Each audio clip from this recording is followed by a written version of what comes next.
Hey guys, Cam from Inky Knuckles here tonight. We're doing our first YouTube live tonight in place of our regular Saturday night art show. We got a few special guests, some additional hosts tonight. It should be an exciting time. We'll get to those guys in a second, and we'll kind of go through tonight what we're going to be doing. But I first wanted to go through some of this week's goings on with Inky Knuckles. First up, Tyler Bentz joined the group. Tyler's a fantastic artist with a really dynamic eye for design and detail and texture. He's done some amazing things. He's starting to see a lot more published work these days, most recently an Olympia cover. That's really awesome, an Olympia variant, followed by some ongoing projects that we should see very soon. So excited to have Tyler on board, and we will have him on the Saturday Night Art Show before too long.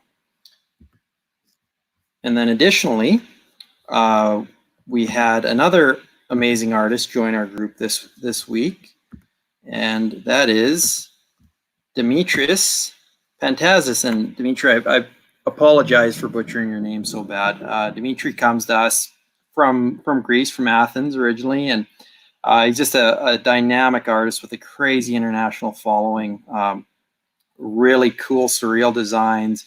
He's working on a book about a family of crows right now, and for any of us who follow Dimitri, you know exactly what I'm talking about. So we're just really excited to have him on board. A big week for us with Tyler and Dimitri both coming on board, and we're going to have some art drops for them fairly soon and some commission announcements. So stay tuned. But without any further ado, let's bring in the rest of the crew. First up, we have Mike Z. Mike is our unbiased book reviewer.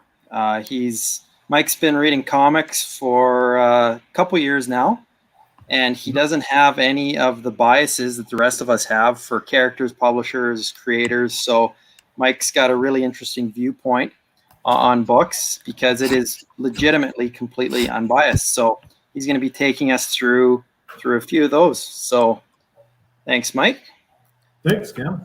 Then we have Mr. Ryan Sherwood, super collector / champion of all things comics and art. He's going to be opening the vault, to say the least, tonight, and showing us some of his amazing collection and speaking to that in true Saturday night art show style. And then lastly, the man who needs no introduction, Mr. Gerardo Zaffino. How you doing, Gerardo? You guys, how are you? Gerardo's going to be doing some live inking tonight, and feel free to hit us up with any questions. Mike and Ryan, we're going to go through their portion, and then as we move along, Gerardo's gonna finish everything off and provide us with some of that incredible Zaffino technique. So first up, guys, 3 questions. Name your 3 favorite artists, 3 of your favorite artists, 3 of your favorite books, and what are you drinking tonight? Let's go, Mike. You're up. Well, that's tough because I actually don't know enough names probably to list off 3. Obviously, Gerardo's one of my. I'm a big fan. I like the way. If you guys have seen any of his Hawkman, or I think probably my favorite is the Daredevil he did. I don't know if that was a commission, Cam. That was a cover. Yep. Okay, right. Sorry. Other one would be Magnolia. I like his Hellraiser or Hellboy.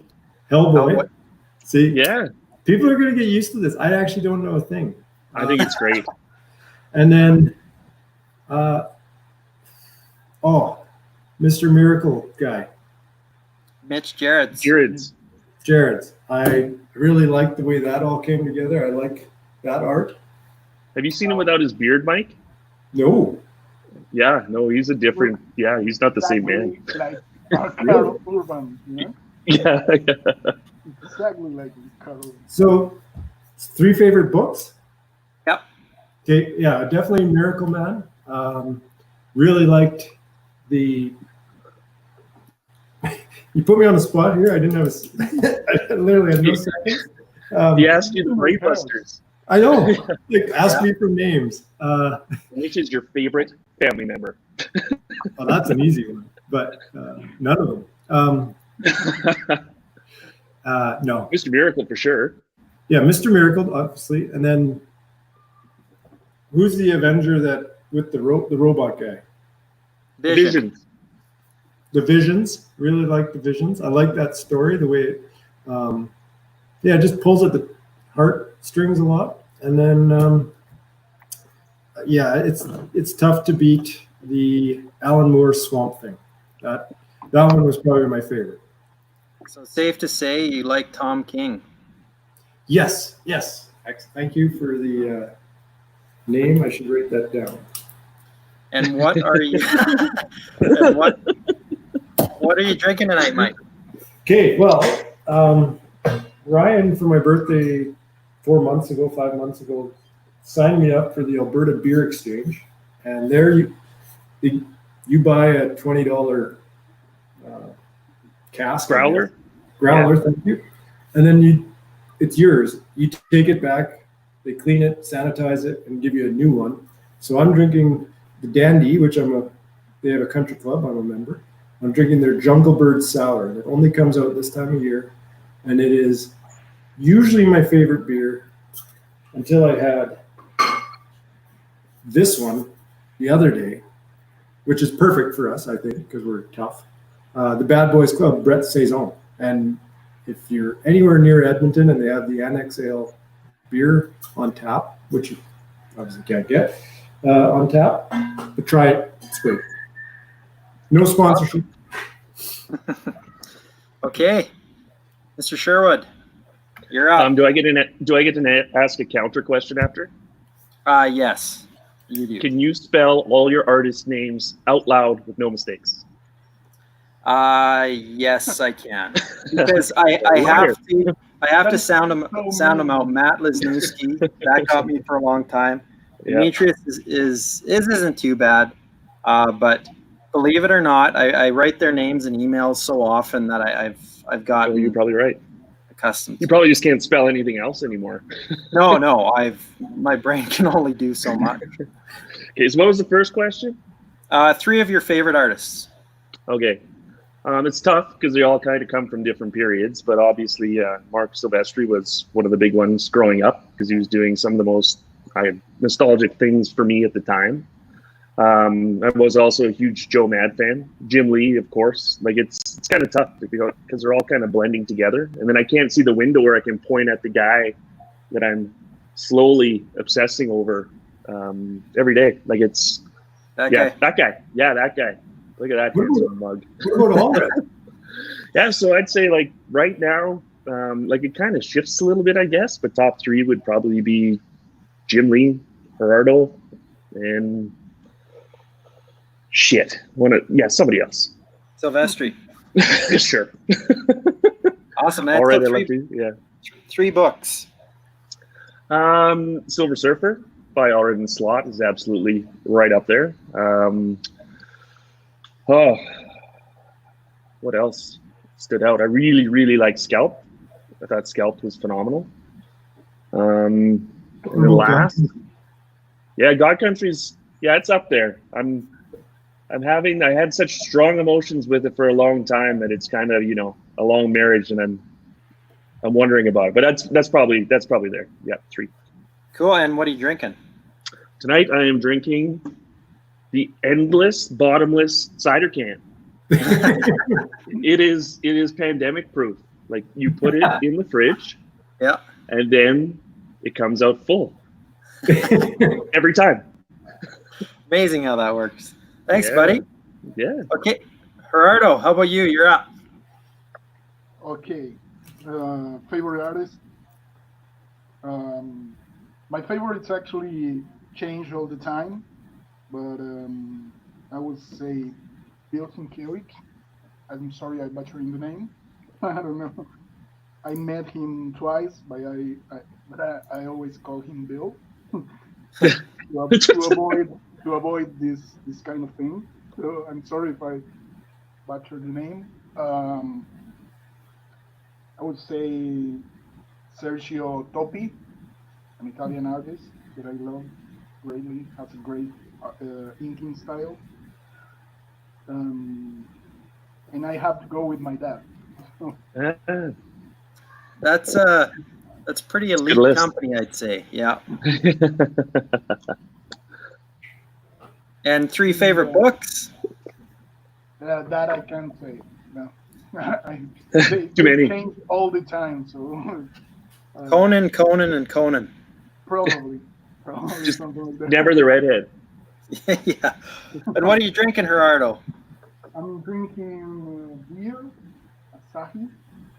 Oh, Japanese nice. beer. We have a bit of a theme going here. Yeah, we do.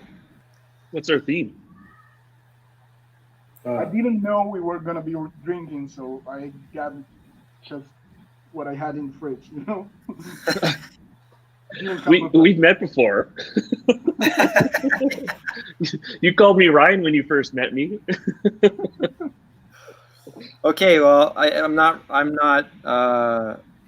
Immune. You got to answer too, buddy. I'm not immune to answering these. And I thought about this, and I changed my answer like 7 times. I'm gonna say Arthur Adams, Zaffino, and Zaffino. 3 favorite books. I like that Ryan brought up Scalped again. Most of Preacher is definitely up there. Ooh. These are some deep cuts, and I came up with the question and I can't even answer it. So yeah, All Red and Slot Surfer. I think that's that one was a bit of a game changer for a lot of people. And was that 3? That's It was, yeah. 3 of my favorites. And tonight it's some small batch Japanese whiskey that actually tastes a lot more like, I don't know, more like vodka. I just had it. It's called Kanusuke. Sounds like good. sounds like a huge overcorrect from the bottomless can of Perrier you were drinking last time.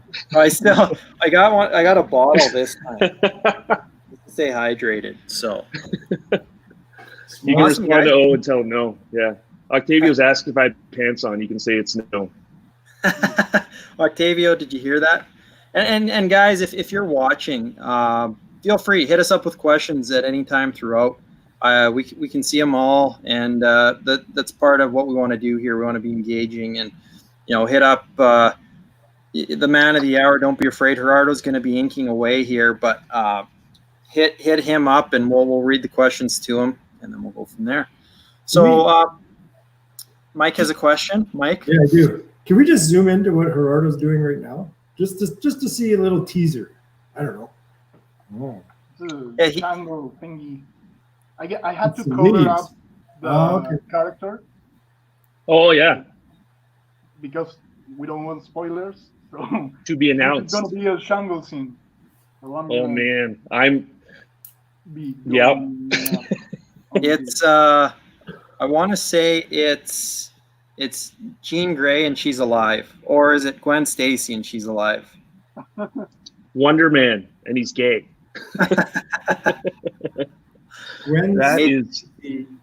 That's major spoiler. So do you just go by off the top of your head, Gerardo, or is there a reference for any of like the scenes that you draw?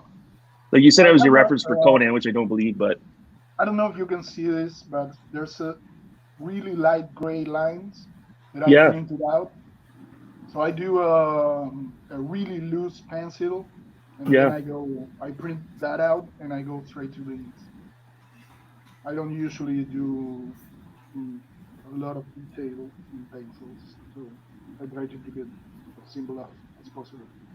Yeah, and the deadlines have changed a lot these days, from what I understand. Like, everything seems to be pretty quick. Yeah, I don't know yet, actually, because I had a lot of covers planned out across a few months, and I'm still up for those. So, and I don't know how the new deadlines will be. We'll see. Yeah. Things super weird right now, so we'll see when time comes. Okay. We'll keep track of Gerardo's progress as we go. I think he's ripping through some of the scenery. So, hey, and hey Genji, or apologize if I'm saying your name wrong. But welcome. So Mike, Yes. you're up. Okay. I was trying to think of what. So for anyone watching, the four of us did a little trial run earlier today, and then we were going to decide on a theme, and that theme was Wolverine. Mhm. And then 6 minutes later, on our chat group, things had changed completely. So deciding on what the theme was, what books Mike was going to provide his unbiased review with, I don't even know what it is right now. So Mike, take it away. Here you go, Mike. Here's your book. Oh, right. Yes. Okay. That didn't look real at all, but we'll get this down. Yeah. The 700th episode. You nerds. It's actually better for me. I have a face for radio, so if you want to. So like Cam said, I think I started reading comics like Ryan, Cam, and I have known each other in independent circles, and then we all combined and had started doing lunches. They would bring art, and then I would say, well, who is this? I don't know what any of this means. And that was, I think, 2018. So, yeah, we're just coming up to 2 years. But one of the first books that I think Cam lent me was, or maybe it was Ryan, was Old Man Logan. I was like, okay, whatever. So, a little bit of background, if you haven't read the story. It came out in 2008, and it was a Mark Millar and Steve McNiven book. I think it was like, I don't know how many actual floppies. Yeah. All I need are trades because I'm so far behind. I have the luxury, I guess, of reading just the trades. But it looks like it happens sometime in the, well, with Wolverine, it's impossible to tell, but sometime in the future. And he's on some farm, right? Yep. And it looks like Bakersfield, like somewhere desolate, I guess, in California. And he owes money to the Hulks. And there's some things there that I really kind of liked. I like that he's just trying to get on with life, which would be a struggle in its own, being Wolverine, because he doesn't die, right? So life is... He was winning and he was still unhappy. Right? Exactly. So he's got this Hulk family thing going on, and it took me a minute, or it took me a while. It took the story to figure out what's going on there, but at one point in the story, they explained like, oh yeah, the U.S. has been separated into, 4 quadrants, and the Abomination had this part, but Hulk took it over. And I was like, who's the Abomination? Yeah. But for everybody else, that was that was a brand new twist. Like, I've been reading comics for forever. Yeah, it was so new to just that kind of idea that when you saw that image, it was like, oh, it was really revealing for people that had dove into comics before, right? So okay, yeah, and I had none of that. Yeah, you're like, that sounds a cool name. Of course, he would win. Yeah, it's the Hulk. Who can beat the Hulk, right? Yeah. So then there's Kingpin. I didn't know who that is, and I did learn who that is though after reading Punisher Max. That's one of the better representations of Kingpin. That was Jason Aaron. And isn't that Garth Ennis? No, it's the guy who draws. Steve Dillon, yeah, the late great Steve Dillon. Steve Dillon, I better write that. Okay, and then Red Skull, and he's another main baddie in there, and I still don't know why Red Skull is so powerful, having watched all the Avenger movies. He's got a crazy powerful accent. Right? The Germans. The Germans. So I guess I'll like step back. I did like the adventure style, like the head out on the highway kind of thing, where me and Old Man Hawkeye take off. I didn't know who Hawkeye was yet either. That's real fresh. Yeah. What's that? Like that, like it's amazing how quickly you caught up after having zero idea. Like I think all you knew was the GoBots. Yes. Yeah. And yeah, the GoBots. I did have a few of those. Like, I got into the Hawkeye stories from the Matt Fraction Danny Aja books. I really liked those. And then I was like, oh, cool. Old Man Hawkeye is a continuation of this. And then it's like Ethan Sachs and Marco Cicchetto or something. And it's totally different. I was like, done with this. But anyway, Old Man Logan, they jump in this Spidey Jeep thing that Hawkeye borrowed off Spider-Man. And I thought that was kind of lame. Like this, it was just this Jeep with big tires and stuck to the wall. And I don't know, it was kind of simplistic. But there were some parts of that book, I was going to say movie, but that book that I still don't have answers to, like the giant skeleton on the side of the highway. Who was that? Was it Giant Man? It was Giant Man, wasn't it? Yeah. Avenger. Yeah, like a hero. Like you've seen Ant-Man, the movie, right? Yeah. Yeah, so when he turns big, he's got this really complex name, Giant Man. Yeah. Okay. Well, I can see why he was a throwaway character, right? Yeah. I really did like the part in the book where, like, because through the whole adventure to this point, he doesn't pull his claws out, and he just fights, and then they go into a memory he has of like his last day in the House of X or whatever, Xavier's mansion, where he's trying to protect the kids, and there's all these bad guys, and he kills them all, and then it turns out that it was actually the kids, and Mysterio spell on him, and whatever Mysterio crazy twist. Yeah. Right? And I was like, oh, that'd be terrible. And then it all kind of makes sense, right? Yeah. I did like how he kills. Whatever, Octavio. Everybody's read it. You can just calm down in the comments. Oh yeah. Is that a thing I shouldn't say? See, now everybody gets. Oh, So come on. I don't know the rules. Everyone pile on Mike. Yeah, that's fine. But No, that's okay, Mike. That's like spoiling the Sixth Sense. You ruined it. Well, and one thing, Mike, I wanted to bring up there is that having that as a reveal as a monthly, and that book was super late. So Right. I think that issue was on time, but I remember I was in university and just sitting on eggshells waiting for the new issue to come out. And it's interesting because you read it in trade.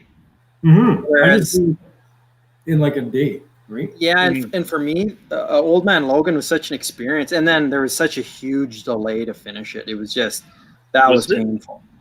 But I read it in trade too, so I didn't know they were scheduling delays.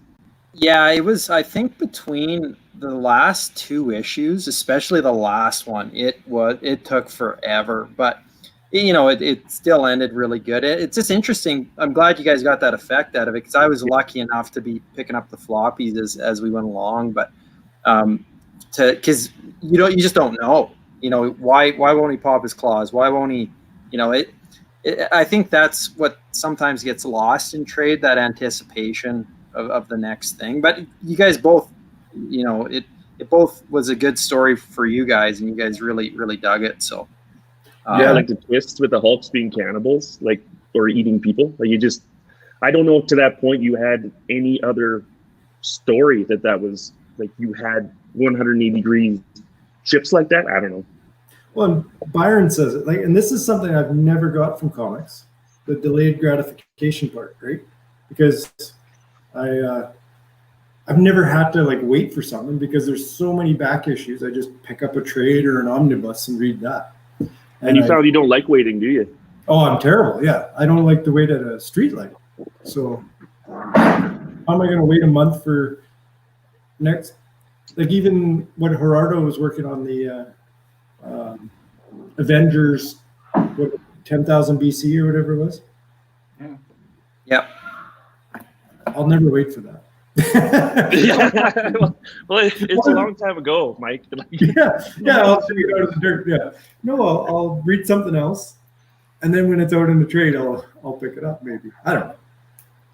I'm trying to think about all of those series where I was waiting on like for it to pop up on the rack, and like I didn't do that with Old Man Logan. Like Hush was one for me. I'm trying to think if there's any other series where I've had to wait for that monthly reveal, but that would be frustrating now, especially because I don't wait for anything either anymore. Well, I think the beautiful thing about it is, and maybe it's just been what I've been reading lately. There's a lot of awesome content out there, and not just you can go take one step outside the big two, and you can find amazing creator-owned stuff with Image and Dark Horse, and then just at another dimension, just head over to the European section and take a look in there. And I think the content that's being produced right now, it just feels like we're in a great time for comics. It's almost overwhelming how much there is, and to catch up on all the things. Because I could, if we had another live stream, I probably list 30 books that I've been itching to read that I just haven't got around to. Like even with the big two anymore, I don't know if there's much just beyond the art anymore. It seems like the real substance with writing is happening with those kind of, either their own standalone novel or limited run, because they've been trying these huge events now, and they just they're terrible. Like, how about Batman's Wedding, right? Yeah, it's that continuity trap. Yeah, you didn't get married. Don't worry, Mike. I won't spoil it for you. Okay, thank you. Didn't happen. So, I guess probably one of my favorite parts of Old Man Logan is when after he kills Red Skull, and then he realizes his family's in danger, right? He needs to get home.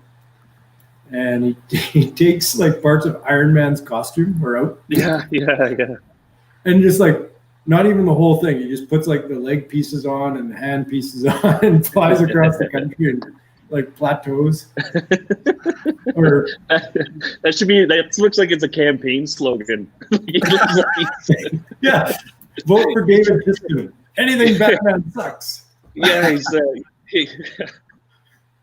that's excellent. Running for main editor of the Daily Planet. I can see that. Yeah. Have you Gerardo, are you reading anything at all? Do you collect anything anymore? Or you just kind of... Not really. I'm not reading anything modern right now. What was the last thing that you read that you were really impressed with? I'm also a trade guy. Yeah. So I think the last thing was Mr. Miracle as well. Oh yeah.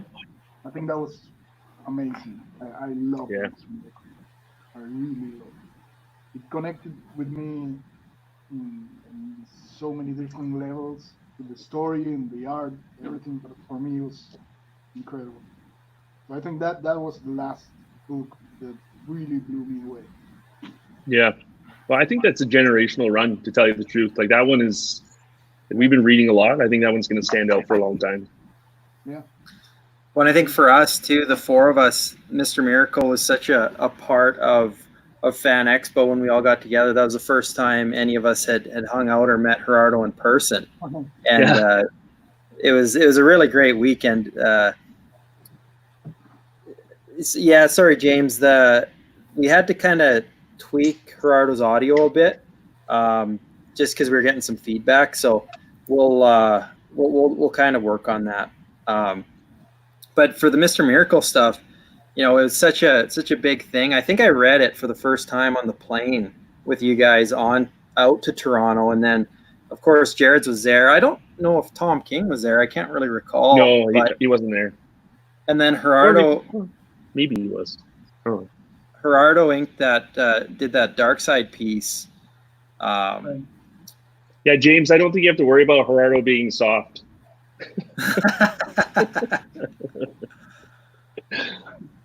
Anyway, sorry, keep going.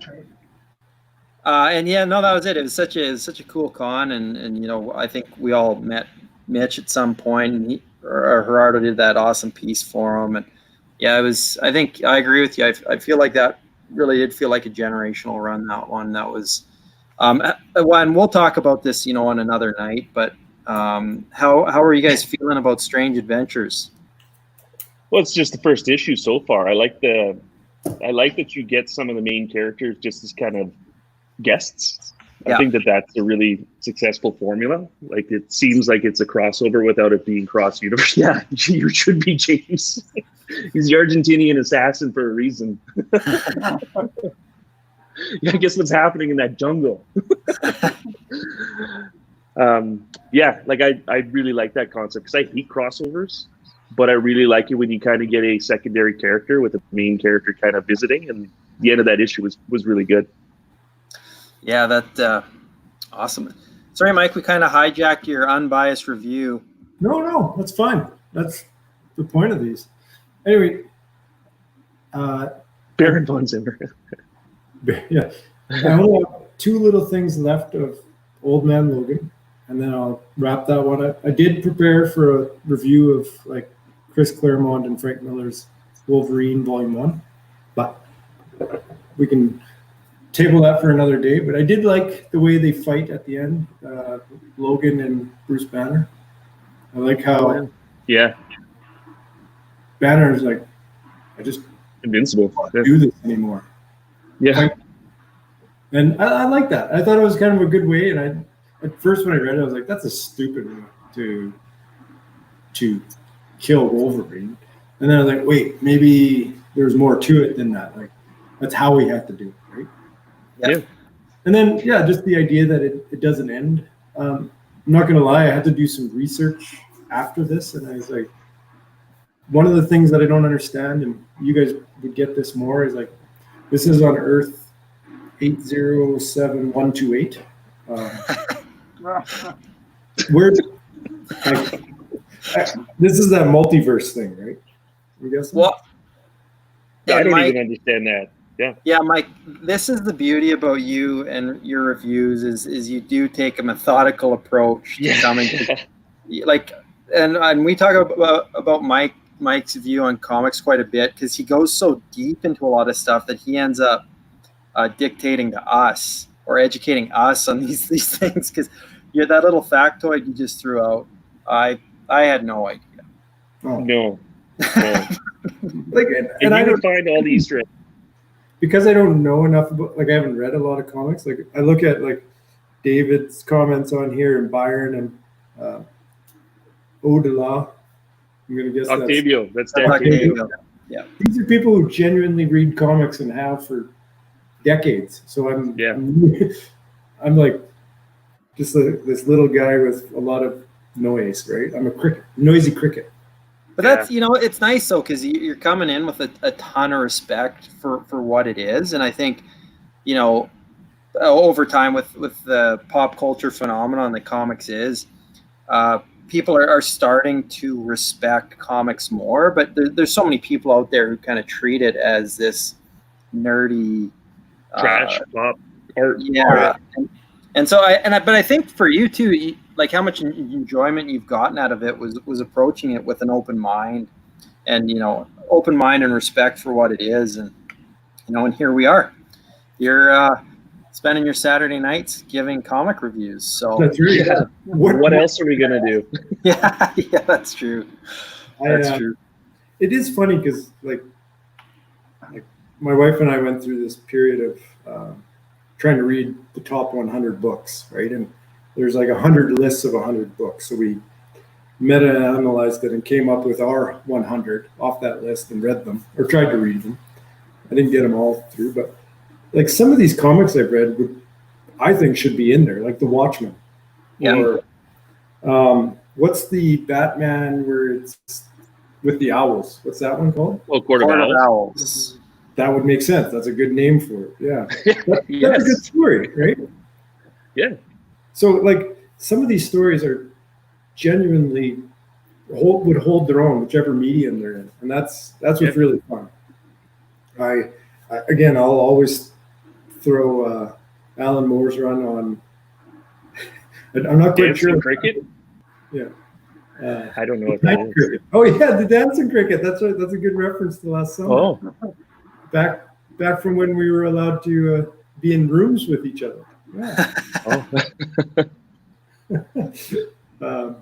Yeah, any of these, like there are amazing stories out there, and it's great to see,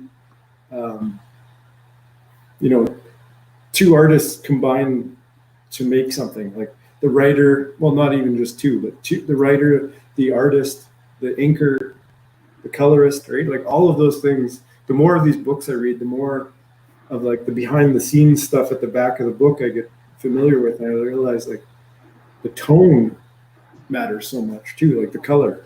Yeah. Anyway, that's my little soapbox. There's better things to talk about. I don't think so. Let's talk about something more important, like comics. Well, I want to hear Gerardo, because Gerardo, I know you're a Wolverine fan. Did you read Old Man Logan? Yes, I did. Did you like it? Yeah, I really loved it.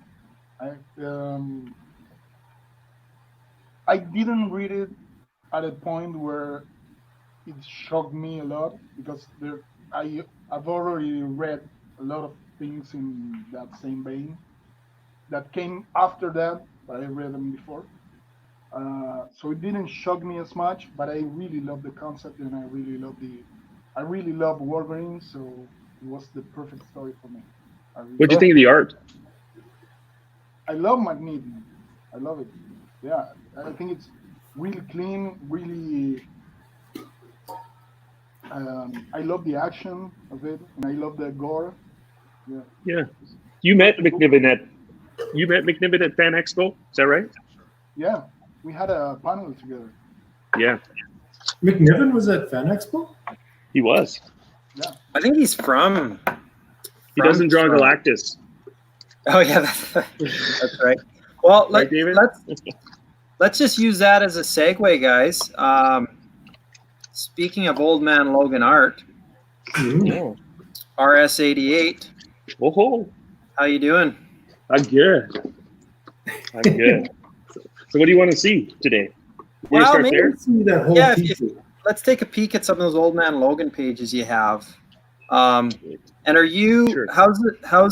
Did you dial down the resolution on your camera, or is it still the same? Let's take a look. I'm at standard, so let's up it and see what happens. There you go. You see all my pimples. Okay. Because nobody cares. Ooh, can you let Octavia know that yes, I have read Sun, and yes, I think it's amazing. Wow, they're great. See, this is why you're supposed to tell me what you want to see. And before that, James has a question, and I have not read this yet. Ryan, you might have picked it up. The new Wolverine with Percy and Kubert. No, I haven't, because I don't know. I've kind of been shying away from a lot of the Marvel lines these days. Like I find like I've been the ones that I'll collect on a monthly basis will be image titles, like Die's really nice. It's a good story. Immortal Hulk is one that I've been reading, but I haven't read this one yet. I'll probably wait for the first trade. But I don't collect comics anymore, so I don't really have that rush to go buy stuff as soon as it's released. Is it any good, James? Yeah, curious to your thoughts, James, because I just see Kubert's art that he posts on an ongoing basis on Instagram and stuff, and I think his work looks fantastic on it. Like, he's always been great, but this is some of my favorite stuff he's done. I'm the same. I think I missed the new comic book day on the Wednesday it came out, and haven't picked it up since. But yeah, you're a big Kubert fan. Like, how's he aged as an artist? Like, he was just past my first big period of collecting, so I knew Kubert, but I kind of was there with the originators, like the Jim Lees and Silvestri, so he didn't have that huge nostalgia impact for me. So I don't know how he's developed, I guess. Yeah, and because you and I talked about that quite a bit, about how your X-Men guy was Jim Lee, and mine and Byron. Yeah. I always confuse if it. His hair's getting grayer. Yeah. I'm confused if it's Adam or Andy. I confuse those two just because I'm a simple mind and I don't know who's doing what. But for me, the Kuberts were my X-Men. Because it was by the time I picked them up. And obviously Jim was too, because he, Yeah. It all And like it, James is bringing up an interesting thing here too, and this is actually something I do go out and find is like when you get kind of like a story arc with just like two guys going at each other. That's like this Wolverine and Juggernaut. I think that'd be a great little arc to go after, right? Oh, there James clarified for us there, and right. X-Men Adam. And so I have going back to McNiven and Old Man Logan. I do have 3 panel pages from the series. They're sequential, so I don't. Let's see if it's a little grainy. Is that grainy? Not bad. If it's close enough, we kind of get the idea. Yeah. Let's see. Anyway, Ryan, I'm going to buy you a little pedestal and a GoPro. You already have me on a pedestal, Mike. I do, but one that can hold a camera, not just you. Oh, okay. Well, I got other stuff I can take the photos of. We'll try. Byron also works so neatly, so clean that the original is almost the same as the polished work, you know? Yeah, like this is like if you see the line work, because this was Dexter Vines, I think, on inks too, right? Like if you get even like the little details, like all these tiny little, like even his beard, you know. I think he uses micron. I didn't ask him, but I think he uses microns because the line weight is almost exactly uniform all the time. Yeah. You don't have a lot of different line weights, except when he obviously uses a brush. So I would say he uses microns, but he uses them so well. Yeah, go ahead. It just seemed like both guys were, because it was the Wolverine story at the time, and you had Millar on it, and his name carries a lot of clout. It seemed like guys were kind of going all out on that story. Yes. He was coming out with series after series that just seemed like fresh ideas, like starting at like the Ultimates and stuff like that. Yeah, it was definitely peak Millar.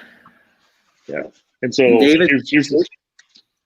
Go ahead. David just brings out a point about Dexter. He was having some health issues. David, I don't know. I don't know. I haven't heard too much lately. Hoping he's doing a little better. Because I know he was up against it there for a while. So, I've heard nothing but good things about Dexter. I think I met him once. Obviously, he's insanely talented, but hopefully, wishing him the best. And I've heard nothing but good things about him as a guy too. So I think that this piece was this is one of the first. This is my first calf post. Was this? This is Old Man Logan when they turned it into a regular series, a variant cover, and it was on eBay. I think it was to support his medical effort, so it was auctioned off to help him out. I could be wrong. I don't remember, but this. I still love this cover. Like this was one of my favorite things about that run. Like this version of the Hulk was the first one in a long time that was really different and neat. And the way McNiven can like render hands, like these meat hooks are just insane. So it's one of the first OA pieces that I bought, original art pieces. And it's just, I feel like it captures my favorite part of the story, and it's very prime McNiven. Awesome. I put it over here with the Strongbow. So where do you want to go now? I got whatever you have for us. You want to go Nolan, or do you want to go in sequential order? I can go through the collection of Wolverine covers that I have that are pretty cool to see up front. Yeah, let's do that. Let's hit those up. Sequential? Okay. David's requesting Arthur, but Adams? Okay. That's for a different night, David. Okay, that's a different night, David. Yeah, because he'll get his own feature, and those I don't even think the camera can capture those. They're so big. No, yeah, this is where I'll take that gift from Mike. So I just got this one. The story with it is pretty neat. It's actually the first comic book that I bought on my own in the store, and I still remember vividly to this day. So for some reason it popped up on Facebook. It was in an Inker's collection. I can't remember his name off the top of my head, and it sold right away. And then the collector that bought it, he actually went out and he found the first appearance of Daredevil. So he was willing to sell it. So that was, one of these, if we ever talk about collecting, the network is very important. And because I had reached out right after it kind of got sold, I was first in line when he was willing to sell it. So I got the old big John Buscema Wolverine #2 versus the Silver Samurai. Incredible. Just so you guys know, I was prepared to talk through that issue tonight. If we had some dead space to fill. Not this issue, Mike. Oh, wait. This is from the regular series. Yeah. Yep. I wish I don't have one of those. This came, I don't know how long after, but this came shortly after. It's 89. Yeah. Yeah, then I wasn't ready to talk about that at all. But like this is, like John and Patch. Like I loved Patch. I loved his costume design. And like this is a very violent cover for the time, right? Like and like just the #1 is great. It's as iconic as it gets, but this one is just insane. And like even the blood that they put on the What I found about that one too, because it did have a lot of these extra effects. It seems like you don't see a lot on those older covers. You might see it more on the originals these days, but I love when there's those extra splashes or anything like that, especially on older work, because it's not just pencil and ink. And I think this was Jansen too. This is Klaus that did this. Oh yeah, Klaus is awesome. Let's put it on the pile with the other ones. Hang on a second. I just have a question. You mentioned, like Brian mentioned there, that's a great shot of Silver Surfer, by the way. Thanks. Yeah, it's good. For the record, I'm also wearing a great shirt. Yeah. Brian bought Bradshaw, love that. Bradshaw, love that. Yes, that's right. That's right. No, the question you mentioned when you were talking about that, the cover, that it was really ultra violent, especially for the time, and that was one of the things I realized reading the Frank Miller run. Like, there's no blood, and when a sword or his claws go through someone, you don't see any like the trickling or the dripping blood that you do nowadays. And was this like just a steady transition to more violent, or was there like a quantum leap in violence that's allowed to be portrayed, or like, do you guys? What are the rules? Yeah. What did they change, or is it just in certain issues that are marked adult only, or does anyone have an answer to that? That's a good question. For me, is it the property holders that changed hands? I don't know. Well, because I mean, we've even talked about, I don't spoil any trade secrets, but even some of the things that you're not allowed to do in comics these days. Smoking. Well, yeah, stuff like that. I was talking with Jose Luis Garcia Lopez, at Crack Bamboom a while ago, and he was flipping through my sketchbook and noted that all the characters had spit coming out of their mouth. Really? And he mentioned that back in the day when he started, DC wouldn't allow spit coming out of characters' mouth. So really? Oh, wow. Yeah. What if that was their superpower? What? What if that was their superpower? If their name was Venom. Screw. Yeah. No, but I thought that was funny, and I think that books like Old Man Logan and books like that also actually changed that for the way they changed the boundaries where you could go with different sort of gory things or like even those issues that you're not allowed to really talk about, like when Ant-Man was beating the Wasp, right? In the Ultimates run. Yeah, I think it took some trials and error, but it changed for the. Do you want to hide a bearded monkey in there as a an homage to this episode? I will. Yeah, quick. Okay. I'll give you some inspiration, Gerardo. Yeah, don't bend over, Mike. That's not what I meant. Why are you red? So going staying in sequential order, a very, very kind favor from Alberto, who's the alien Carlos to one group and benevolent collector in another group. He was at a con and he took a photo of a wall, and there was a Wolverine Kevin Nolan cover on there. So to that point, other than number 10, because Sakevich did number 10, right, of Wolverine. Yeah, I think so. Yeah, so Big John was still on all the interiors, and he had done all the covers to that point. So this was the next artist to move into it.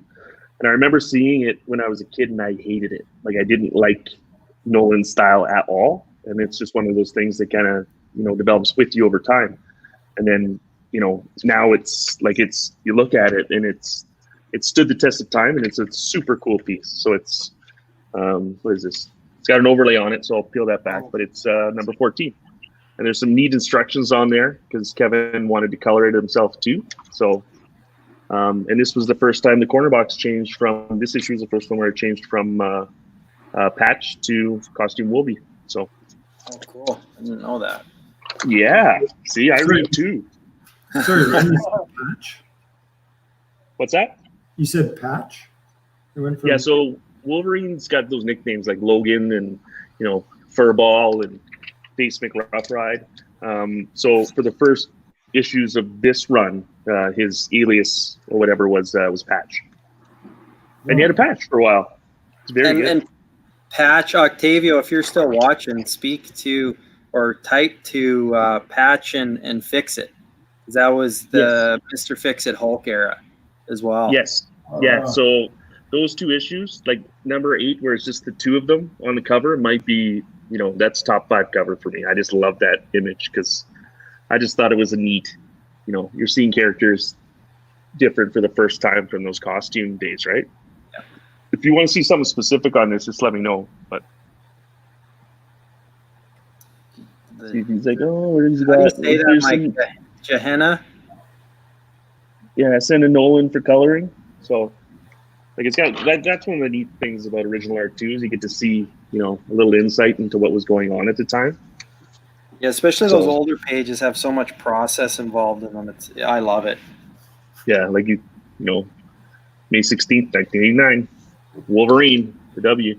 So it's depressing if you see what the prices were on some of those old pages. You're not kidding me. Like, I saw a Keown splash, and on the back was like $85. I'll get next. Ryan, that issue came out in 1988. Number 2. Maybe that series of Wolverine came out in 1988. Yeah, so they say that's number 1 came out, and I think it was like November 1988. And so it's like 1988 to 2003 for that run, volume 2. What's that? Oh, wow. What was that, Zaf? Someone did his homework. Well, yeah. Well, I got a little obsession with dates, right? And apparently signing other people's names. I've been staying up this. Go ahead. No, I was going to say, while you guys are talking, I'm Googling like hell over here. Oh, okay. Just to keep up. So I'm like, Kevin Nolan, and then retype it with the proper spelling, right? So there you go. Really trying to. You could have just asked. I could, but then Octavio will just make sense about it or make fun about it. No. I stepped away, Cam. What about Patch? Is Cam the only one that can answer Octavio's questions? I guess so. Octavio, where does Fix It sit in because Octavio is a huge Hulk guy. Where does Fix It sit in the hierarchy of your favorite Hulks or all-time Hulks? So what would you say that all of the eras are? Because there's like Caveman Hulk. It was a Gray Hulk. Then it went to Joe Fix It. I don't even know the progress. Okay, we'll wait for Octavio. This is probably my biggest swing in original art, and it's one of those things in the beginning where you didn't really know what was available and what wasn't. So I was just talking to everybody. So I reached out to the guy, and I had kind of like, Jim Lee covers, like they're right at the top of the pile for nostalgia. So I reached out to the owner of this one, and yeah, I got a Jim Lee Wolverine cover out of it. Jim's first Wolverine cover. Yeah, right? Yeah, he inked himself on this one. So 24, he didn't do any of the interiors, and he did 3 covers out of this. And then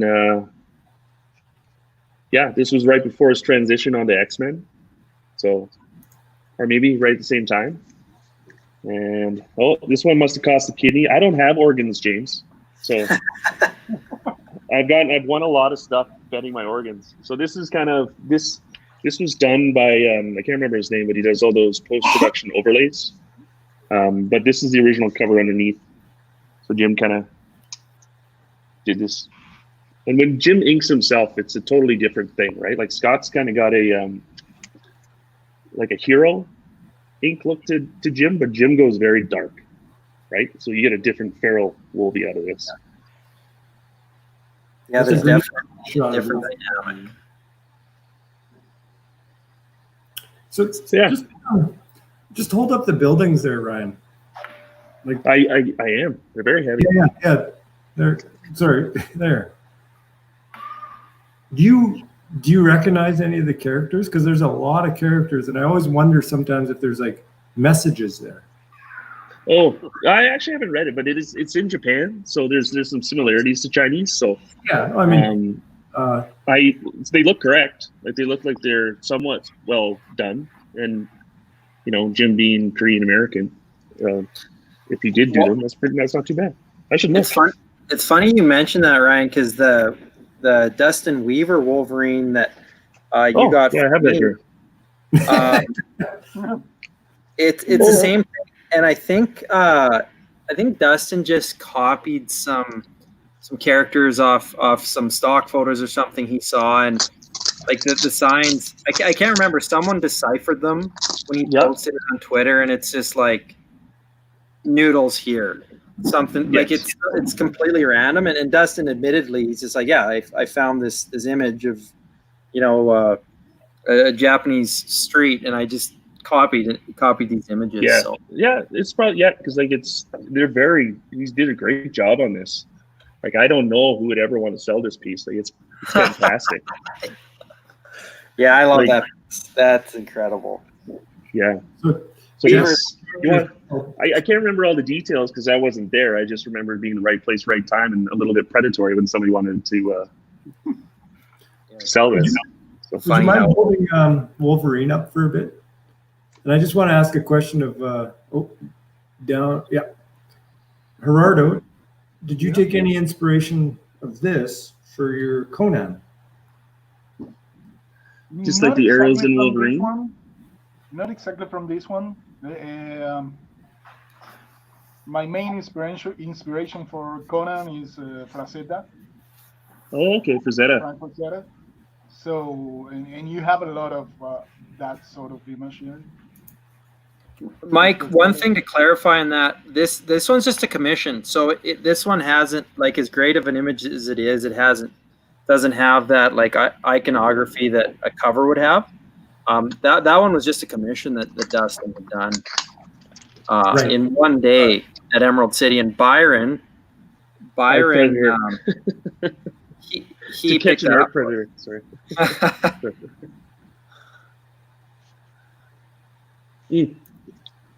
Okay, back to me. So this was actually probably the first piece I decided to do, staying on the Wolverine topic and Jim Lee. So I remember I just met Cam, and Jim Lee was going to Lake Como. It was the first time in a long time that he was taking commissions. And like, oh, that's super cool. And this was my favorite cover that Mark Silvestri did, Uncanny X-Men 251. And I couldn't find it anywhere. Like he had on his website, he had that Witchblade homage that I tried to buy, but it had sold. And I just started thinking, I'm like, well, wouldn't it be kind of neat if, Jim Lee did this? And I was brand new, and Cam didn't warn me about anything, what I was actually asking. So I reached out to Halbert, and I said, hey, I'm thinking of doing this. And it was a lot of money at the time. Do you think he'd be interested? And he's like, I'm actually sitting with him in Chicago, and he seems excited to do it. I'm like, oh, that's cool. And then I didn't hear a word until he was coming to Calgary. So it was such a cool experience. But being as naive as I was, when I had asked him, I went up and I met him, and I giggled like it was like a schoolgirl. Anytime he reached out to shake somebody's hand, I would take it to shake it. And he said, before he pulled it out, he's like, I got to ask you, like, are you doing it with other artists? Because, I've been doing this a lot, and nobody's ever asked me to do somebody else's art before. And I started to realize it was like, you get your favorite one song request from your favorite band, and you request a cover song. So I remember we went over to Jay Lee's table after that, and I said, oh yeah, and I'm gonna pick this up from Jim Lee. And Jay looks at me, he's like, you asked Jim to do what? I'm like, well, I don't know. I couldn't warn you against anything, because I still didn't think that I'd heard you correctly when you said you were going to commission Jim Lee. Yeah. So I was still kind of in awe at that point. Well, and that's the other thing is I had no benchmark to what was normal and what wasn't. And, you had your collector world, and you were basically it for me as far as contacts go. I hadn't met anybody to that point. And it was just like right off the hop, let's try that. You're like, okay. It's interesting though, because I saw Albert. I was just looking through his site, and he has, he's advertising Jim commissions, and I'd forgotten that someone had commissioned the Zek cover, the Captain America Wolverine one, which also turned out really cool. Yeah. And it also ties back to one of your pieces that we'll see on another night. Yeah. But yeah, it's interesting. And, I think Jim is just such an open-minded guy. It's pretty awesome though, that from that standpoint, he didn't bat an eye at that request. He was happy to do it, and the end result is stunning. And we've got a dozen stories out of that. So it's pretty great. Yeah. That are still going. Yeah. It just seemed so surreal to me. Like there was a 9-hour lineup to meet that guy, right? Like, and he had seconds, but he wanted to give as much of his time as he could, and to come away with a personal experience out of that was, like it's, he's ascended to godhood in my mind. I just rode your coattails to the front of the line. Oh yeah, like you were not letting me out of your sight. Like it was. I was like, those parents that walk around with their kids on a coiled cord around a grocery store. Like you brought your own. Yeah, that's right. Cord. Yeah, and out of all of that, you had one request. You had one opportunity to ask Jim Lee anything, and you can tell the public what you did. Oh, I got a free sketch for a buddy. So we're there. It's like the moment of greatness. Cam gets 3 words, and it's, like he's, other than adulation for the piece, and he asked for a free sketch for his buddy. A pal of ours, and David Octavio Byron, him. He really wanted a quickie sketch from Jim at a signing in Chicago at a comic store, and as soon as he had his opportunity, he just froze. And so I thought, well, I'll do this pal who shall remain nameless a favor. Yeah. Carlos. So long story short, yes, I did that exact thing. Yeah. Okay. I'm moving on to so the Enigma. So I have a more modern piece, and then I actually managed to find probably my quintessential Wolverine one that I was really after. So during that volume 2, there was when Jim kicked Mark off the book, Uncanny X-Men, there's a long story there for another day. It's funny. There's nothing wrong. Mark went over to Wolverine, and instant froze. These comments are great. Yeah. He went over, and it was kind of like that was right in the heart of when I was into both the story and the art, and Larry Hama had taken over for Chris Claremont on the Wolverine run at that point, and Blood and Claws, there's a 3-issue arc with Blood and Claws, and it was Lady Deathstrike. So I've always wanted one of those covers. Like, that's what I was looking for after X-Men 251. And there's the one with Wolverine and the giant Gatling gun, Yeah. And there's all these ones where he's fighting the Yakuza, and then there's the one where he's going after Lady Deathstrike. So I managed to convince a very, very, very generous and kind collector in Italy, Carlo, sorry. And he, after a year of being polite and just checking in, he decided that, okay, yeah, no, I'm willing to let a piece go. So Dan Green inks this one, and that's another story for another day too. And the interesting thing here is you'll notice the difference from the published cover, because this hand in the published cover, Lady Deathstrike has an arm. So they, I guess, thought that this one was a little bit too violent. And yeah, so it's amazing. Like, you talk about the boards or the paper your dad was working on, Gerardo. Yeah. This one is like the same time era, and it's pristine. It looks better than brand new boards that I just bought at the store. Yeah, but they didn't used to send Marvel boards overseas. Yeah, so I know, I understand, but it's right. But there's you can't even see barely even scratch the surface. Right. It's just this light, clean. The inks look like they're the hardest the paper was pressed. So it's interesting. So, and then modern day, just before that, I managed to get from the museum another modern example. So different style inking, but it's he's got these really delicate lines, right? And Jim had said that he thinks Mark's the best draftsman he's ever worked with, right? So, and so who inked the Punisher, Wolverine one? This one's Joe Weems. Oh, right, yeah, okay. And this was and that's the other thing, is finding his art has been really difficult, and it's kind of we're hitting that kind of 25, 30 year collecting era where it's Silvestri stuff is getting very expensive all of a sudden. Yeah. So, finding Marvel covers by him with Wolverine are pretty hard to do, and I've tried very hard. And I've been lucky. So yeah, that's hour and 10 minutes. I think we should go to the guy that everybody's been waiting to watch. That's right. Well, thanks, Ryan. That was awesome. Thanks for opening the vault. There's plenty more. Mike's changed his shirt. Oh yeah.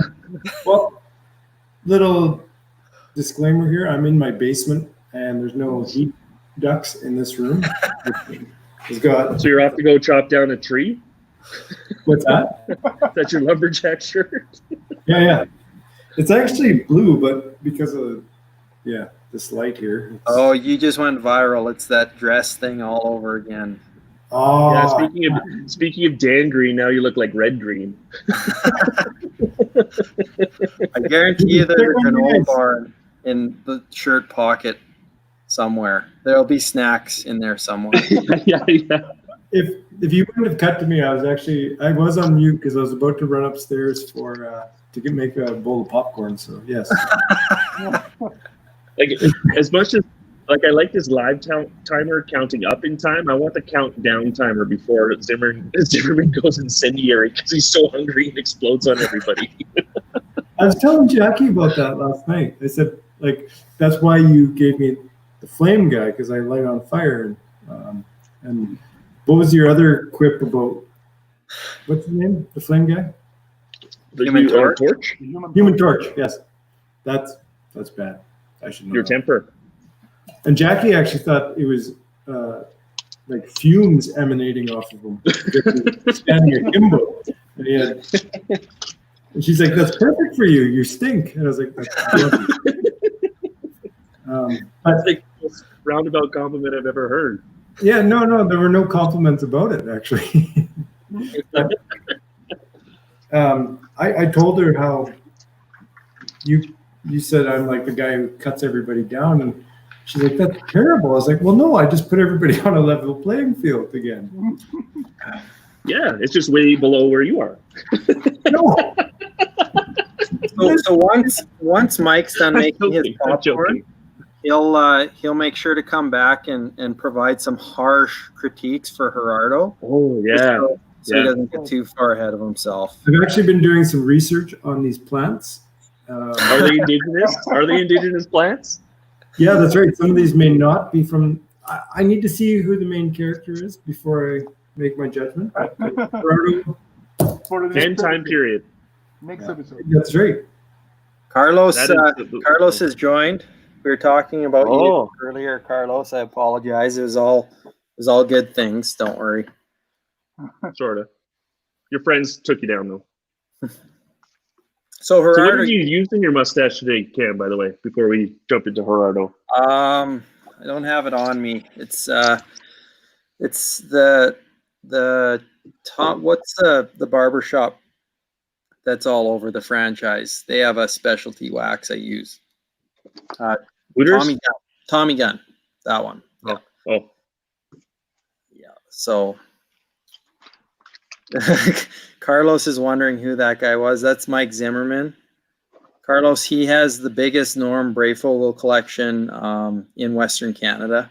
yeah. He's actually called Abnormal. It's Abnorm Grateful.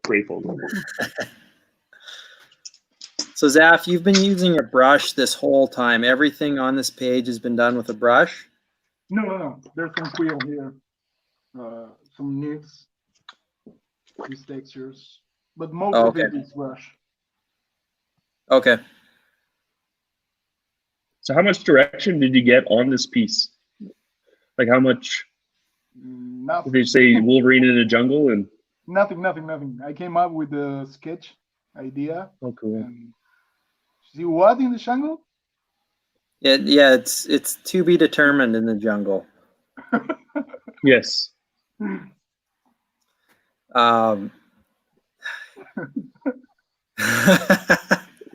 do we get to find out?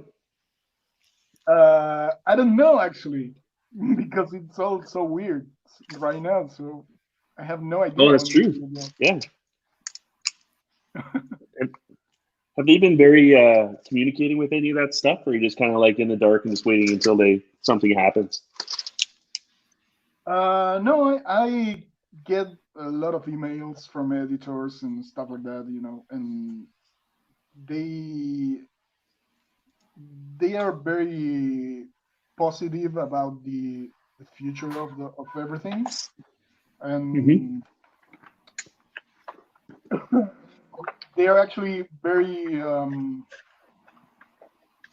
encouraging, and they keep sending you work. And there's like probably around 15 to 20% of titles being put on hold. Oh yeah. Canceled, just put on hold.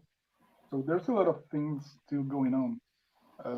I think it's gonna be okay. I don't think it's gonna be an issue. I think it'll be fine. Like it's, as much as they say that the entertainment industry drives it, we're seeing all of our pop culture come from stories being created with this medium now. Exactly. So Zaf, when you're doing landscape like that, because I've seen how what your prelims look like, what your pencils look like. How much of that did you have that all pretty rough on your pencils, and you're just refining everything with the inks? Yeah, I don't know if you can see anything here. Oh, okay, yeah, you can definitely see that a lot better. That's one of the most detailed parts of the pencils. Yeah. So that's usually what I do. It's kind of a mess. It's hard to understand. But I get. I can. It's out of focus for it, right? Well, because there we go. Because I mean that looks great, and I think just like the depth of the jungle there. Yeah. And you've done that in a matter of an hour and 15 minutes. You just see see your pencils, or you're just seeing clearly what it is you want to accomplish, and just kind There's of a lot roll of with it. confidence. Yeah, there's Well, confidence there. when it comes to scenes like this one, I really needed just a frame. So I needed the sketch was a mass of black here. Didn't have any details at all. So I needed just a mass of black here. So I'm just when you have that kind of freedom, you can play around with it, as much as you want. So it's easier and it's actually faster as well because Yeah. you're not worried with small details. You just do it because it's fun. I mean, you don't have to. I could do this all of these chunks black, and it would have the same impact with the character here. Wow. But I like the Shang-Li stuff, so it's fun. I wonder what do you think there's more of? Do you think there's more COVID cases in Argentina, or is there more textures that Gerardo has in his texture handbook? Because I'm looking at all of these totally different, unique patterns and depths on this piece. It's crazy. That's the fun part. That's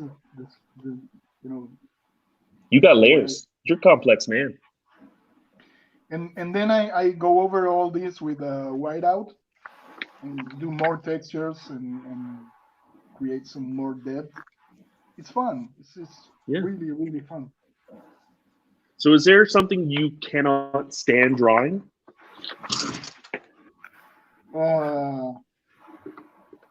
Not really. I think it depends on your mood sometimes. Yeah. But Or how about something you find really difficult?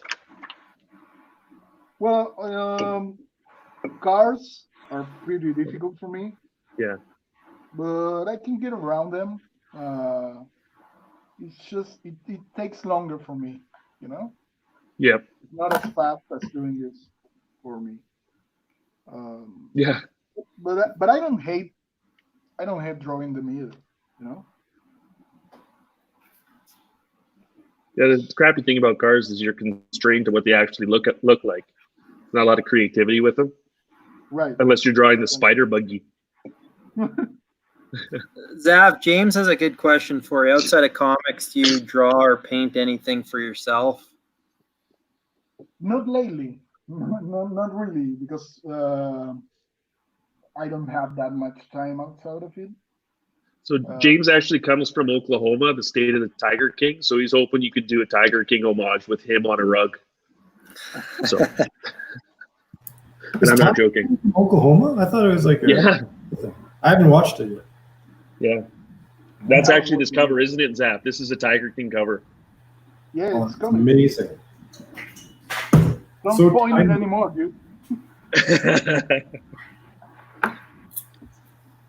Yeah, well, and Zaf, to your question earlier, James, Gerardo, we've been trying to pry a cover from his paws here, but he rightfully so, he's hanging on to the one that everybody wants. Yeah. I have it here. Oh. Yeah. Can we see it? We haven't seen it in a long time. If you have a chance, I'd love to see that cover again.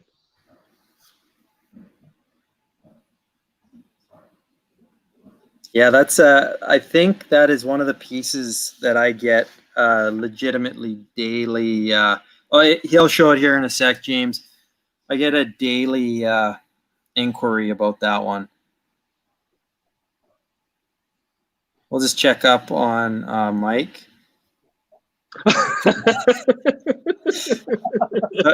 sorry, Mike. No, it's good. I just had to do my pants. No, it's just, yeah, holy shit. Oh, there's a lot of. That's crazier in person. Well, yeah. Sort of.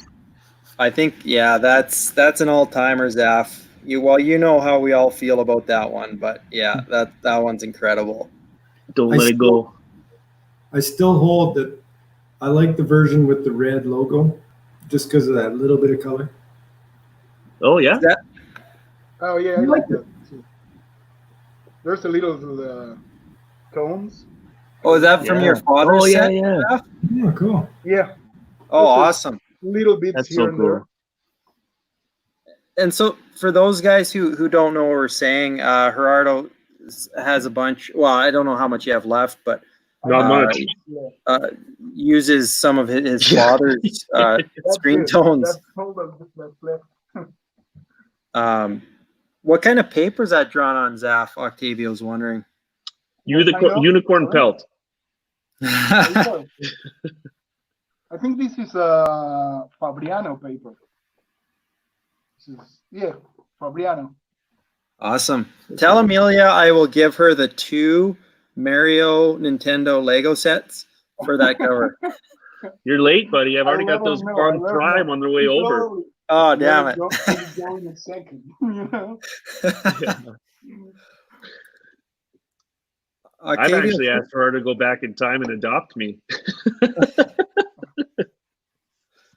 Octavio says it looks thin. Well, is that the same paper you did the Conan pages on, Zaff? No.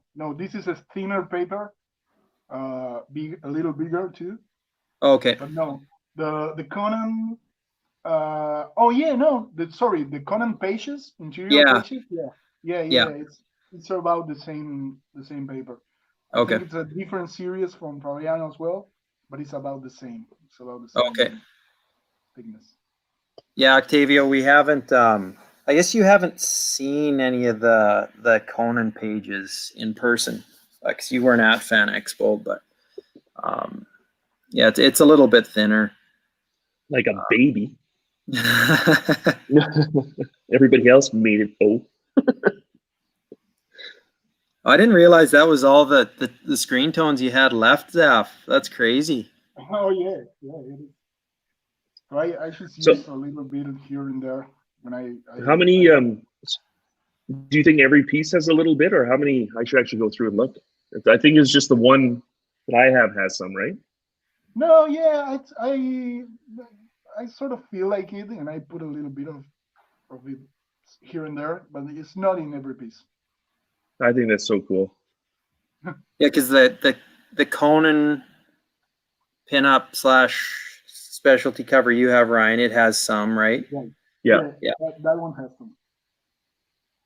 When I like the, it is depending how I feel, because I most of the time I can do that. I can do the tones after I scan it in digital. But I'm actually curious to know. Yeah. Go ahead. No, go ahead. I was actually wondering if any of the Jorge pieces that I have any of those tones on them that you're about to get. I'm gonna go look. I'm sure they do because you use them all the time. Yeah. Let's go take a look. Because you also that was about the only way to do halftones.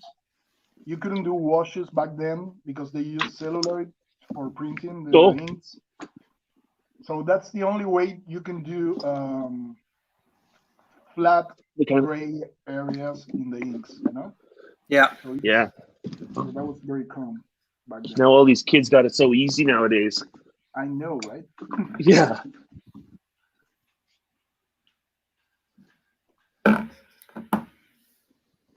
So Zaff, you've got some Marvel covers coming up. Any more? And you don't know exactly what for DC quite yet, do you? Oh yeah, I guess you do. You do know what the next one is. I have another Hawkman left to do. Another Hawkman cover left to do, and that's my last one. So that'll be 5 total. So that's when the character dies for everybody. Yeah.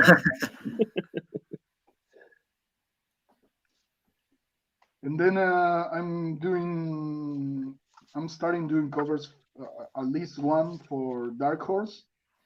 Oh yeah. Yeah. Nice. So it's fun to do different characters. And Yeah, do you have one that you've always wanted to try, one that you'd love a run on? I'm sorry? Is there any character that you'd love to kind of like have a series on, or at least someone you haven't drawn yet that you've always wanted to draw?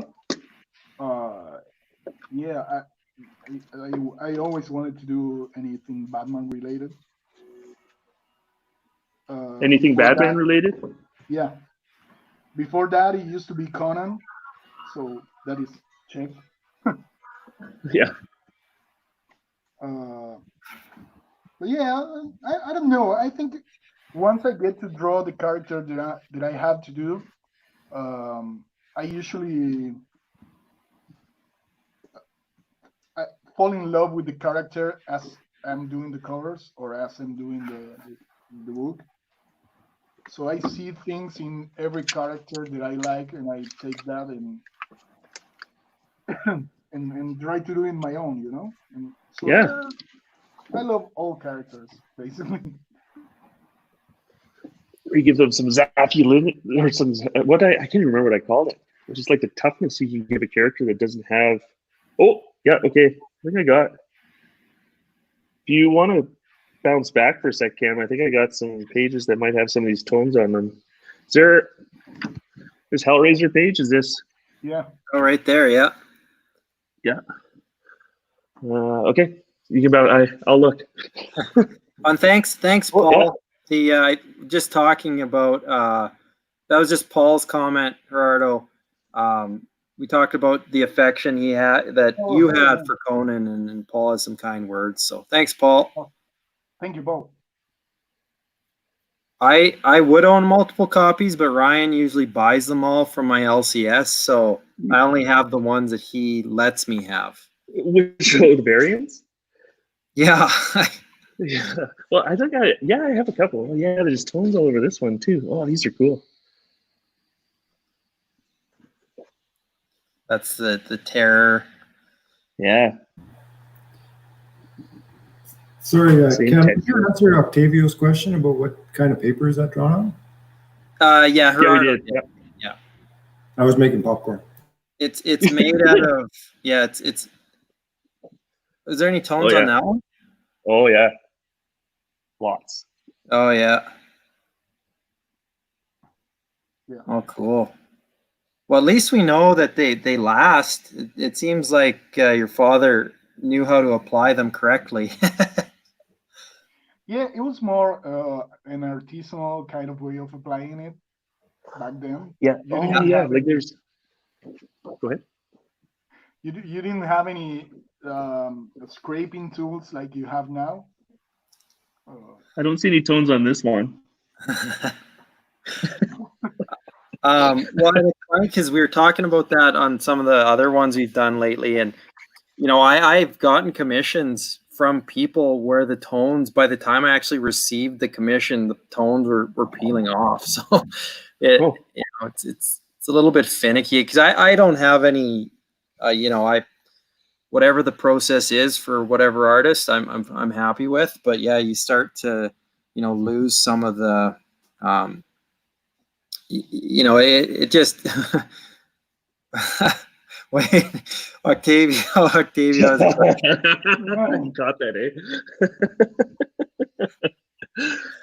Yeah, that was Stay Puffed. Yeah, it was.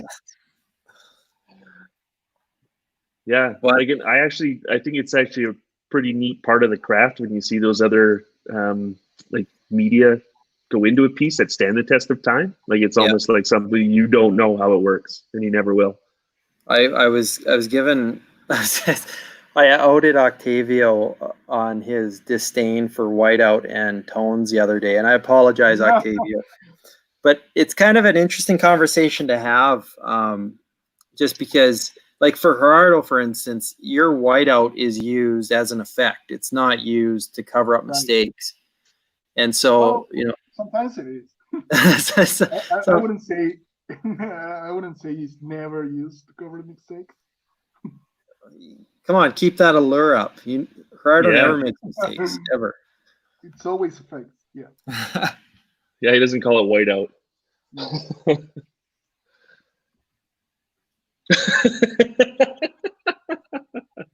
No. A counter and a countdown. I want both. Okay, here's a question for the Baron von Zimmer.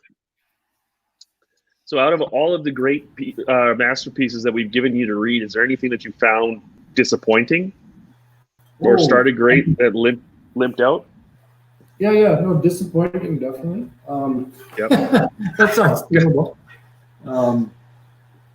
Yeah, I mean, there's so many good books that I've had the opportunity to read in the last 2 years, like The Dark Knight Returns. But then, like, the last kind of trade, I guess, of that was like, meh.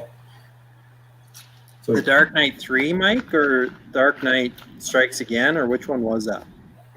the one where Robin, or not Robin, Carrie Batgirl, Kelly? his little sidekick is like Yeah. all rollerblades, and yeah, it was just kind of weird, right? Yeah. Then See, Carlos is sorry. Go ahead. is Carlos gonna be pissed? So I saw Carlos's comment up there, and I was just going to say, yeah, we still haven't seen the one lead we've all been hoping for.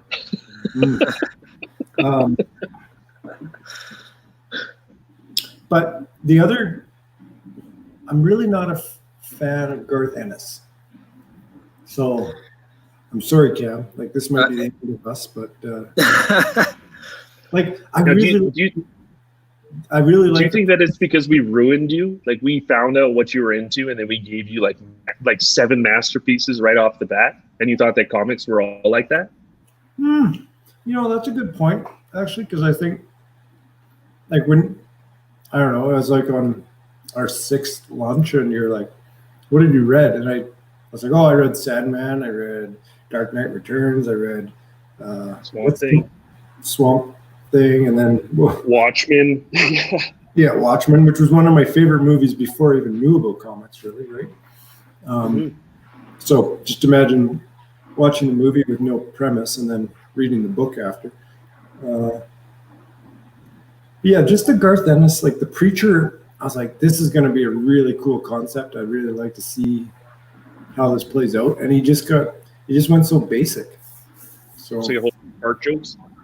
Yeah, just a bunch of fart jokes. And well, it's interesting because I find, like, I do like Ennis because, you know, the way him and Dylan tackled the Punisher really kind of revamped the Punisher from some weird 90s obscurity stuff, but they just kind of reinvented the character. But I find that Ennis is at his best when he's dialed down.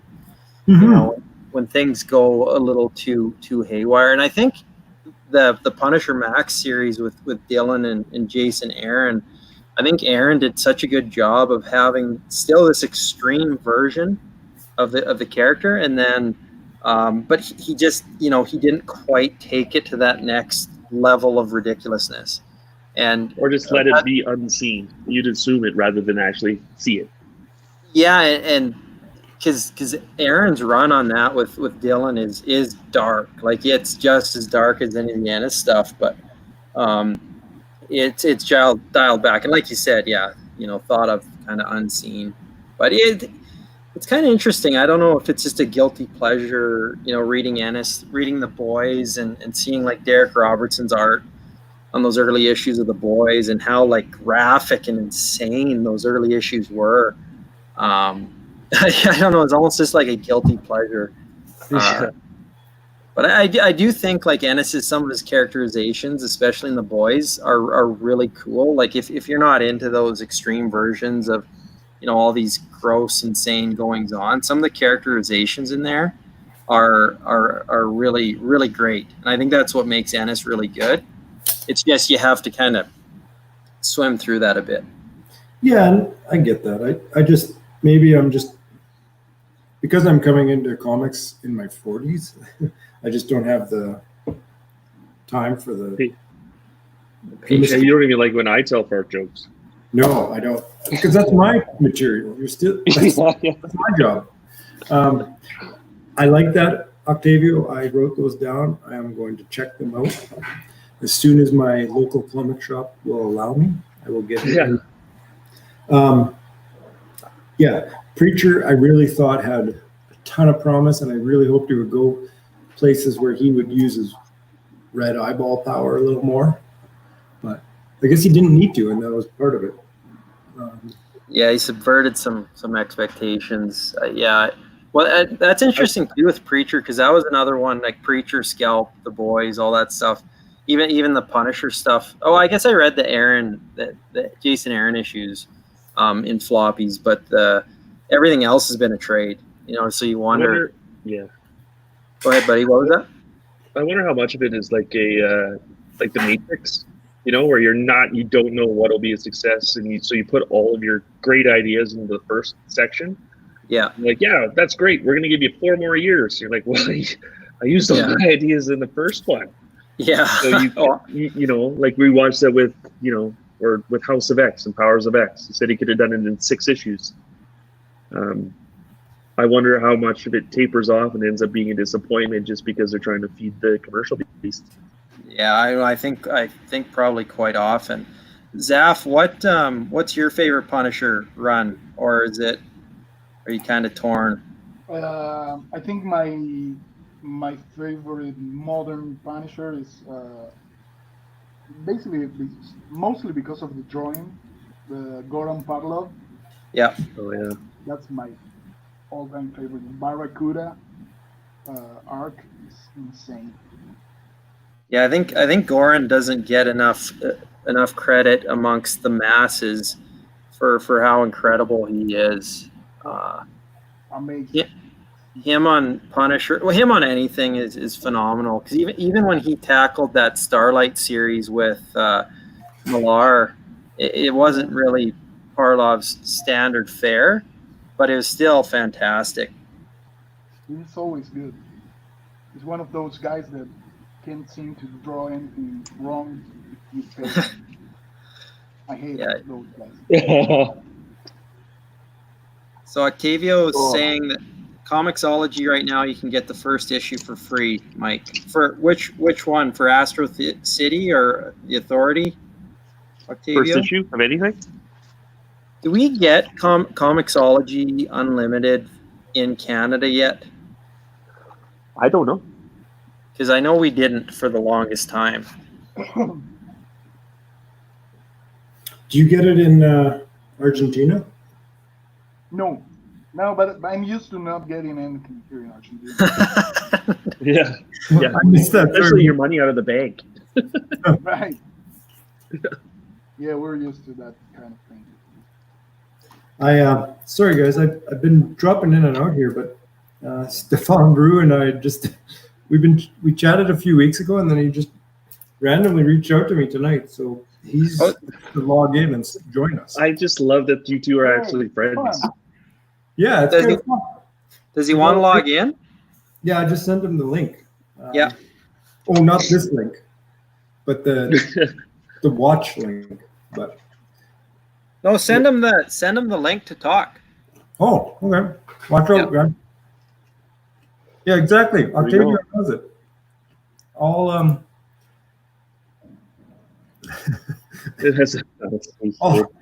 Zaffino needs is the game back together.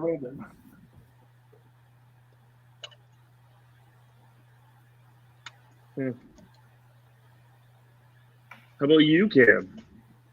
What have you read that you thought was going to be quite good that has been actually quite disappointing? I actually kind of like it when they're announcing a limited run, so you know that it's defined and they're not going to try to extend it just for the sake of money. Yeah, nothing can be better than that. Honestly, this is a long time ago, so I'd have to reread, but I read the first issue of Kick-Ass, and the very first issue, I thought... really liked the movie, by the way. Yeah, I read or didn't. You liked it, hey, Mike? I did. I thought it was like a really gritty, superhero movie, I guess. Like it was something totally different. It wasn't part of the Two Houses, right? The very first issue I thought was fantastic. I loved it, and I love JR, and I had such high expectations and hopes for it, and then the second issue felt like they were just writing for the sake of the movie. And it was really like prevalent. Like there was so many pop culture references in the second issue, and it just kind of it was still an enjoyable read. But after reading that first issue, I thought they were onto something. I thought, this is going to be one of the best comics I've ever read, and then it just kind of tailed off. And I think it was just that mass marketing attempt that probably hurt the book in the long run. But at the same time, too, the movie made a ton of money. It's prominent. The characters are still going. I still like the book, but it just wasn't quite as legendary as I'd hoped it was going to be. So I want to hear other people's comments on this or takes on this. But my brother has a theory. If there's a story out there that he's interested in and he knows it's going to be made a movie, he will wait until the movie he's had a chance to watch the movie before he reads the book. So it doesn't ruin them. Right? And I was like, that doesn't make any sense. And he said, no, it makes total sense because the movie is just the imagination of and the limitations of that house, right? Yeah. He says, my imagination is limitless. So they might build something, but I might build something way bigger in the book, and I'm not going to ruin it. Yeah. I might supplement it with whatever they put out there. So yeah, what's your guys' take on that? No, I agree, and I think part of that too is just not just the imagination with your own when you're reading something, but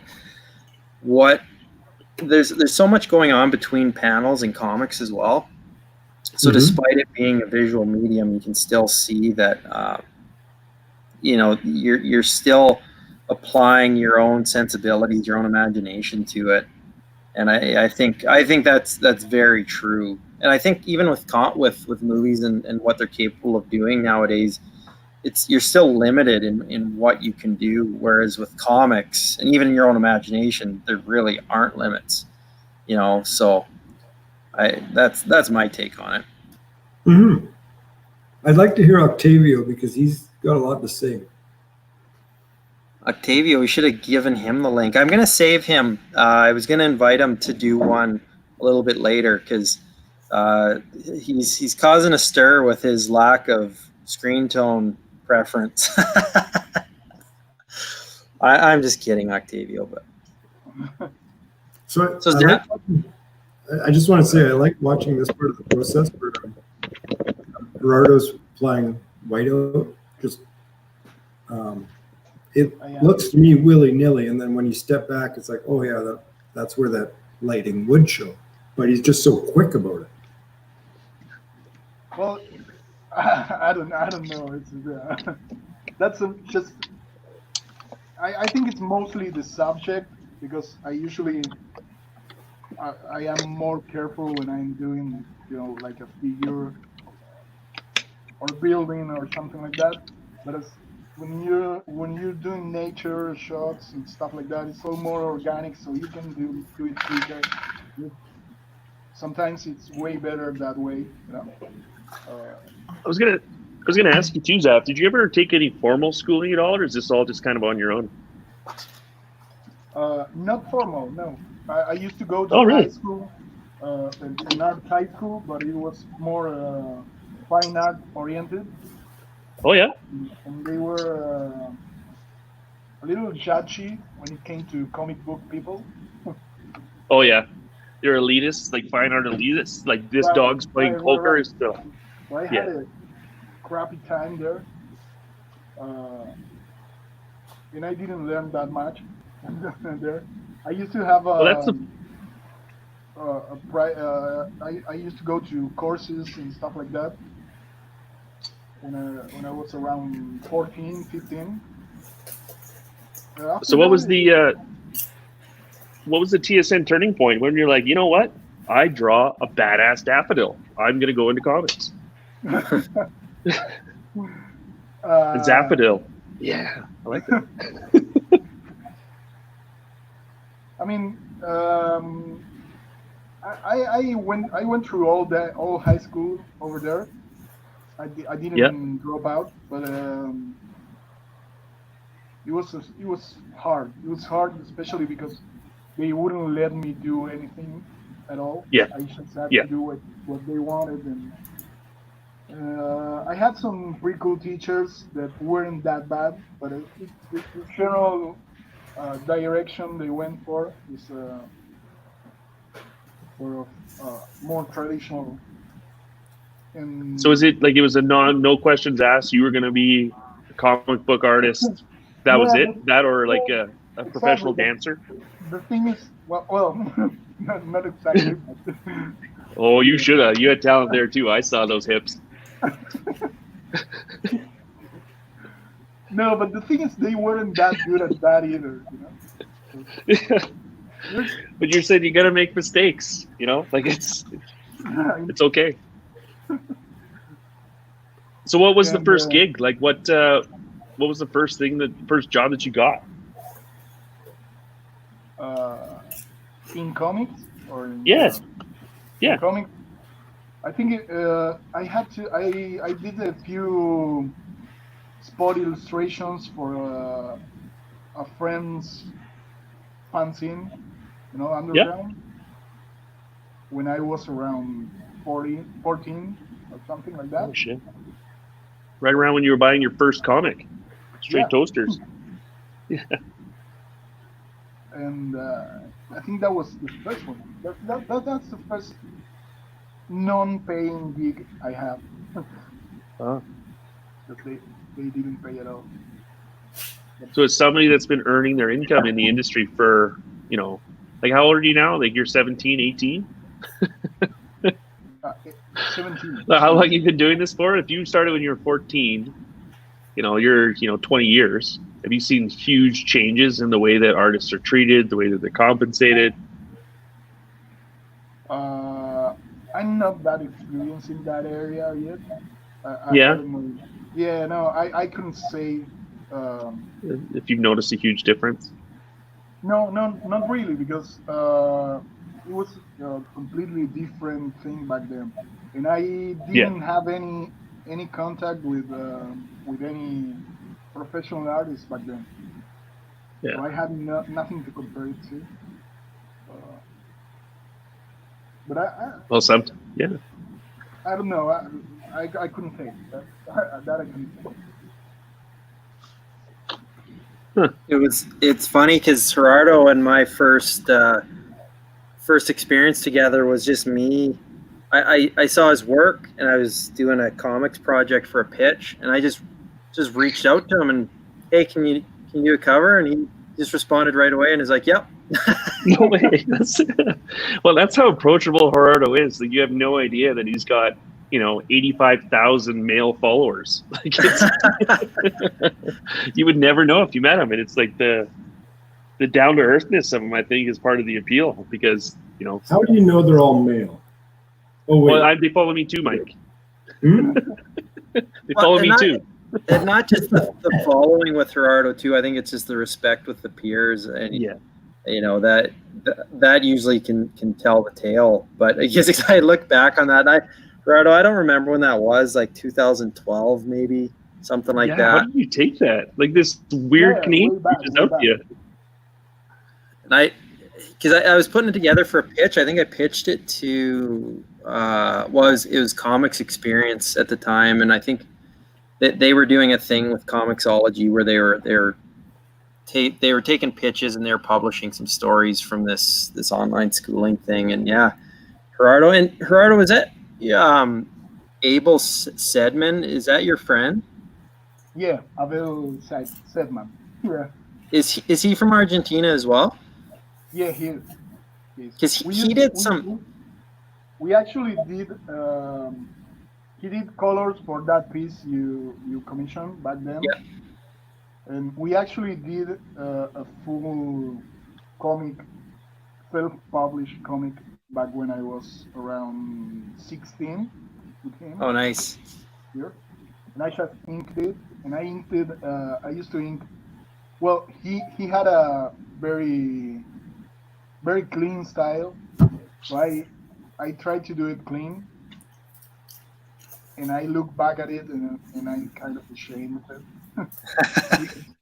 So it's funny.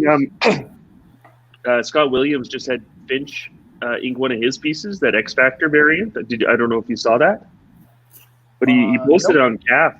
Yeah, so he kind of reversed the role. So Scott penciled and then Finch inked it, and he's already been out in social media saying that he thinks that you're divine.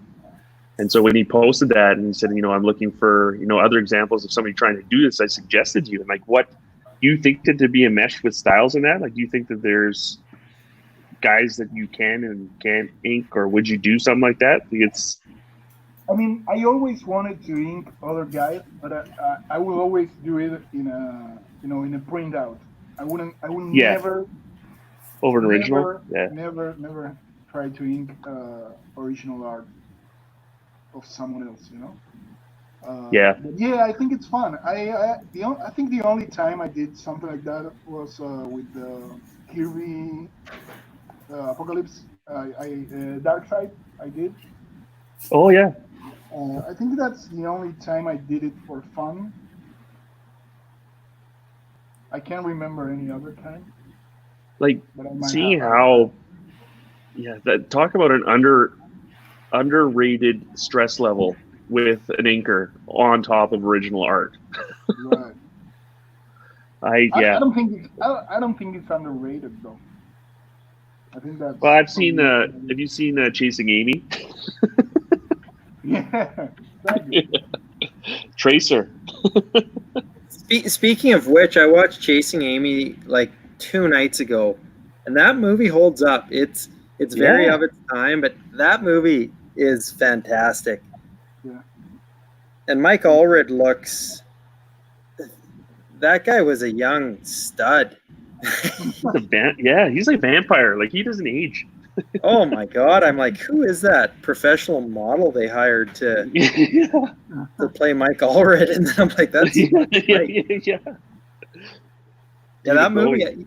If you guys haven't seen that in a while, give it a rewatch. I was quite surprised how well it held up.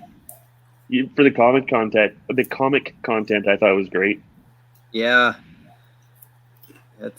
Then I followed it up with Jay and Silent Bob reboot, and I think I only got through about half of that. That is pretty terrible, right? What's that, Sal? That's pretty bad, right? I hear it's pretty bad. Yeah. It's no Zapterpiece, that's for sure. This is kind of fun. I'm drawing along with you, Zap. Oh, really? Yeah. We should switch cameras. We should show. No. I'm still in the prelim stage. Oh, prelim. Yeah, it looks like he's actually tearing off a piece of tofu right now instead of the Sentinel's eyebrow. So, have you ever had any, like, is Zimmer still here? Yeah. Yeah. Have you ever taken any art classes or anything like that? Like, what's your exposure to art growing up? I used to draw a lot as a kid, actually. I probably have I was going to say I have a book here somewhere of some of my art, but I don't know. What kind of things would you draw? I don't know. Like, as a kid, like, my mom was pretty artistic, so we would draw or make things all the time. I used to make my own stuffies or play things. Yeah. I had my own craft oriented. Yeah. She was really craft oriented. Thank you. But yeah, after university, I didn't really dabble anymore. I got pretty good with charcoals, but I just That's the interesting thing I find about comic art, and I think that's one of the reasons why fine art wants to look down upon it, is because it has a common denominator. Like, there's no elitism to it. You appreciate it when you're young, you appreciate it when you're old, and I think it threatens that, because there's a lot of, like, you have a standardized art form, right? So whereas fine art, like, it's just somebody's opinion telling that a banana taped to a wall is something great. Which I think that's a fantastic piece of art, by the way. See, and I don't get that, but I respect it. Well, I respect what it's sold for. Yeah, Did it really sell for something? Like, Oh yeah, like it's like $1 million or something, wasn't it? because Jackie's got a couple of bananas upstairs that she's saving for But banana. I could go tape those to This the was outside yeah. house. This was Mike. the banana. Like this one was in pajamas. This was the first one in pajamas. Mike, we all know that if it comes down to banana bread or fine art, you are going banana bread 100% of the time. So Yeah, I can't believe that's even a decision. Yeah, like I'm marking 1 minute or 1 hour 54 minutes and 55 seconds as the dumbest statement.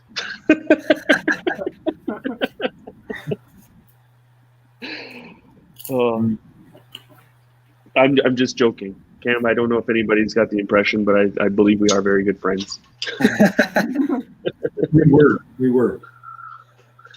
Oh, you, Gerardo, do you have a lot of buddies down in Argentina, artist buddies, or are they all just kind of in all walks of life? Like I have no idea how you tolerate us at all. Both. I have Yeah? I have a few good friends that are working professionals. I have Yeah. a few good friends that are aspiring artists that want to be professionals, and I have And like, yeah. very good friends that have nothing to do with the medium.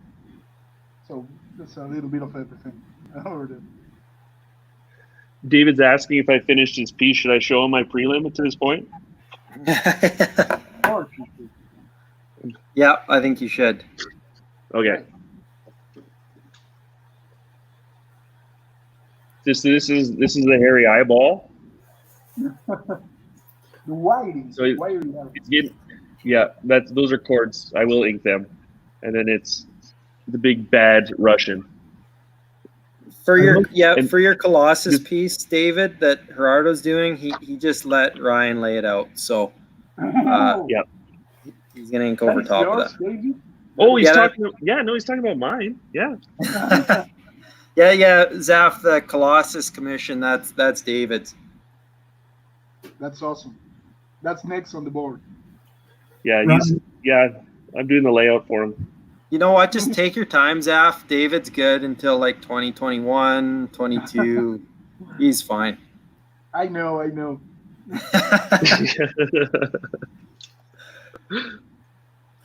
Ryan, I want to say, like, every time you've shown me a picture of that, I've been looking for things to call fault. I'm struggling. Oh, what? Sorry? Well, I'll say, you drew his precordials wrong, or, that's not how I know. it works, or whatever. What you could say is, this Colossus could not compete in the Olympics. They're Russian. They would have cheated Yes. anyway, right? Yes, that's true. Yeah. To give, but no, you've done a really good job with that, and I'm quite impressed. What's your background with art? I don't give you compliments very often, so here they come. Yeah. That's okay. I know deep down it's a love beyond words. Yeah. Just doodling growing up. I had a buddy in junior high that was really talented that I thought was going to make a run at it. He had one of those cool cover signatures that I just couldn't come up with. But ever since I've been in the comics, I just doodle along. I can't draw women. I can't draw anything outside of, the Bart Sears Wizard special, which was my teacher in this, and I've only ever used a mechanical pencil and an eraser. I didn't even try to ink something until I was 30. But that's okay. Yeah, well, it's been fun. Like Gerardo and you guys have been really positive. Like Carlos actually said some nice things to me. Doesn't happen that often. Yeah, but I appreciate it. Deep down, I have a love for him too. Zaff, how you been attacking this piece, and drawing the character last? Would you normally have drawn all the foliage first, or No. This is strictly for your adoring fans and us to keep Marvel from getting mad at you, basically? Exactly. Okay. He's actually been working on the real cover with his foot. I will usually go, spot blacks throughout this whole area, then spot blacks in the character, and then go to the details of the whole piece. So if you get to the point, what point do you decide if, okay, this is the figure that I want? Like, what would you have done? Like you said, spot the blacks. Like, what percentage finish would it be? And how often do you just like trash a cover, say, nope, this isn't working? That depends on the cover and how I approach it. I usually don't have a strict set of rules that I follow every time. Yep. It changes a lot in depending on the cover, the character, Yep. the mood of the piece, the mood. It varies a lot. Significance of it.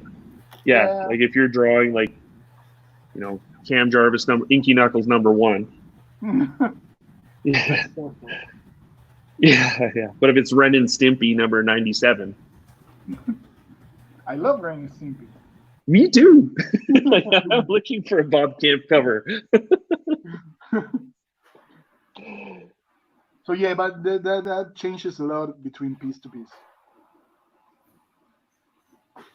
The sort of approach that I give. Yeah. Oh, that's just fantastic. Like this should be the background in your basement, Cam. I should just get it finished one of these times. Yeah. But I don't know what you wrapped your chain with, but you can hardly hear it rattle down there.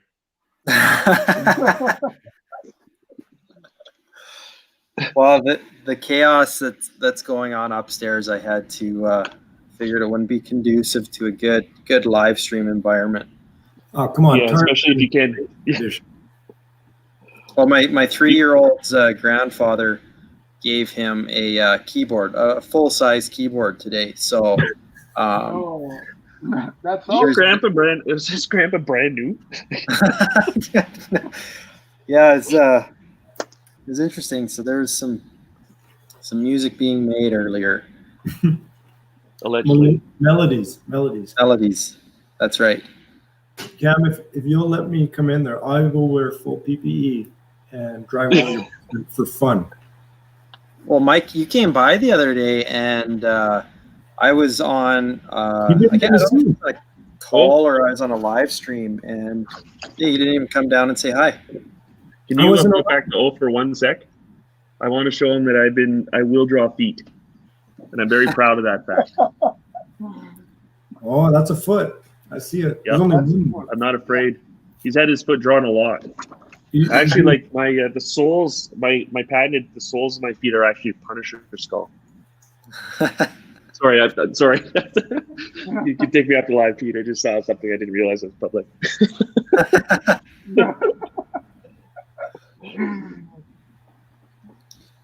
Oh, that's awesome. Yeah. Well, guys, I think we're at that 2-hour mark now. I think we can probably maybe call it a night. Let Gerardo finish the cover because he's getting dangerously close to that. Yeah, he's actually not touching the paper right now. Is this one of those movies that is like just a tease, and then we have to log in the next time? Yeah. He's actually done. Yeah, anyone listening, you guys can if you subscribe, it's $10.99 a month. You'll see what the cover actually is. So, yeah, that's a premium subscription to Zimmer's Movies. You get all of those too. Is there anybody actually still watching? What's that? Oh yeah, there's a few, I think. Octavio said we know it's a Marvel cover. It's got a very it's very like 80s Swamp Thing, 80s Sandman feel going on right now, Zaff. It looks like Nom. It looks like some of that Vietnam foliage. Little Nom, a little Jorge Zaffino, Mr. Terror in there. It's pretty awesome. So where did you draw the bearded monkey? Oh, he's at the bottom. I'm gonna hide it later. Okay. You know I gotta buy it then, right? Yeah, because you can't know where it is. Okay. You have to go where's Waldo with it. Okay. Awesome, guys. Well, I think that we'll let Gerardo finish that cover. Thanks for everyone that tuned in. We'll be doing these once a week at least. We'll probably do some more process stuff, maybe some sketch offs with some artists, but you'll be seeing more of us in the near future. So I will leave the last word to you, gentlemen. And one last thing, let's just leave it on what are we reading or what are we going to watch this week? What's up? Some recommendations. Ryan, you're up. To watch and like or anything? read. Yeah. I've been reading Monstrous. I just kind of didn't know much about it, but it's actually phenomenal. If you're looking for kind of like that saga, sword and sorcery, demonic, it's pretty good. I'm actually quite enjoying it. Watching, I'm still trying to find every South Korean serial killer movie that's out there. and on that topic, Ryan gave me a DVD of Chaser, which he comes to me highly recommended. I just haven't found the means by which to watch it yet. Mm-hmm. Yeah, you don't have a DVD player? I don't know if I do, because I don't think that I do. Well, not in the basement where you're chained. Like I'll apply for your 10-minute release. I have one somewhere. I don't have it hooked up. You don't even have like an Xbox or anything? Like I think I have a PlayStation 2. Okay, then that won't work. Anyways, Zaff, what you're just working this week, I'm sure. You're probably not reading or watching too much. I'm actually watching, I put it in the background, and I'm re-watching Community. Oh, nice. I'm re-watching that as a background. I think we just all presumed it was barbarians and monster stuff that you were interested in. Yeah. He's watching a documentary on Sarah McLachlan and Lilith. Yeah, I like Sarah McLachlan. Mike, how about you? What's up this week for you? Well, I think I'm going to continue to read Before Watchmen. I'm kind of like Darwin Cook's, right? It's the Darwin Cook one. What was it, Darwin? Because there's a few of them. It's the Darwin Cook. Yeah, so I'm reading the Darwin Cook. It's the Silk Spectra. Yeah. One. And then for watching, I'll probably be watching this. I don't know if Cam, you can share that. I'll be watching it later too. Yeah. Oh yeah, I'll just be watching work. This is what I will be doing for the next week. Is this your attention level during the podcast or the episode? Yeah, that's right. Yeah, that's my Inky interest. Yeah, so you can tell when you've been on screen. Oh, that hurts, but it's true. I'll be watching food, and then reading more comic books referred by you guys. I think I've already signed up for Astro City here, so I'm not sure if I did it right. I was going to ask you, I bet you that between Cam and I, who's giving you the best or most consistent good recommendations? Oh. And you're picking a friend right now. Yeah. Yeah, Gerardo. No, it's like drinking from a fire hose with you two. There's just so many good options. So the comment of the night comes now. Yeah. Everybody was running with scissors, if you know what I mean. Well, that's I don't have I watched Color Out of Space the other day. That's the new Nick Cage cosmic horror one. It's kind of the producers of Mandy, not the director or anything. It's kind of half of it's good. I didn't really enjoy it that much. Mandy, I thought this was going to be its successor, but it's not. Mandy. If you guys haven't seen Mandy, watch Mandy. So good. Yeah, that's incredible. And watch Mom and Dad. It's hilarious. That's so fun. Have you seen Mom and Dad with Nick Cage? Oh no, you've recommended that. I have not seen that. That was so funny. Just it's like if you haven't, Nick Cage. Yeah. Send it to me on digital this time, so I don't have to find a DVD player. I could listen. Do you think I ordered the DVD because I wanted to watch it on DVD? No, we've discussed that. Yeah. Am I the type of guy that will wait for a DVD, like not even Blu-ray, like DVD standard edition be delivered to my door? You didn't think I exhausted all options. I'm sorry I'm burdening you with this. Maybe you could ask a friend for a DVD player. Mike, do you have a DVD player? I haven't had one since 2007. Fuck, fine. I'll lend you my DVD player. Thanks, buddy. Okay, guys. Well, that's it. That's all. Thanks for joining, and thanks you guys for having a good night. And Zaf, don't work all night because it's what time there? 1 a.m. already? Yeah, 1 a.m. Jeez. Keep your stick on the ice. You'll have a long way to go. This camera thing's great. All right, guys. Thanks. Have a good night. Thanks, Cam. Great job, buddy.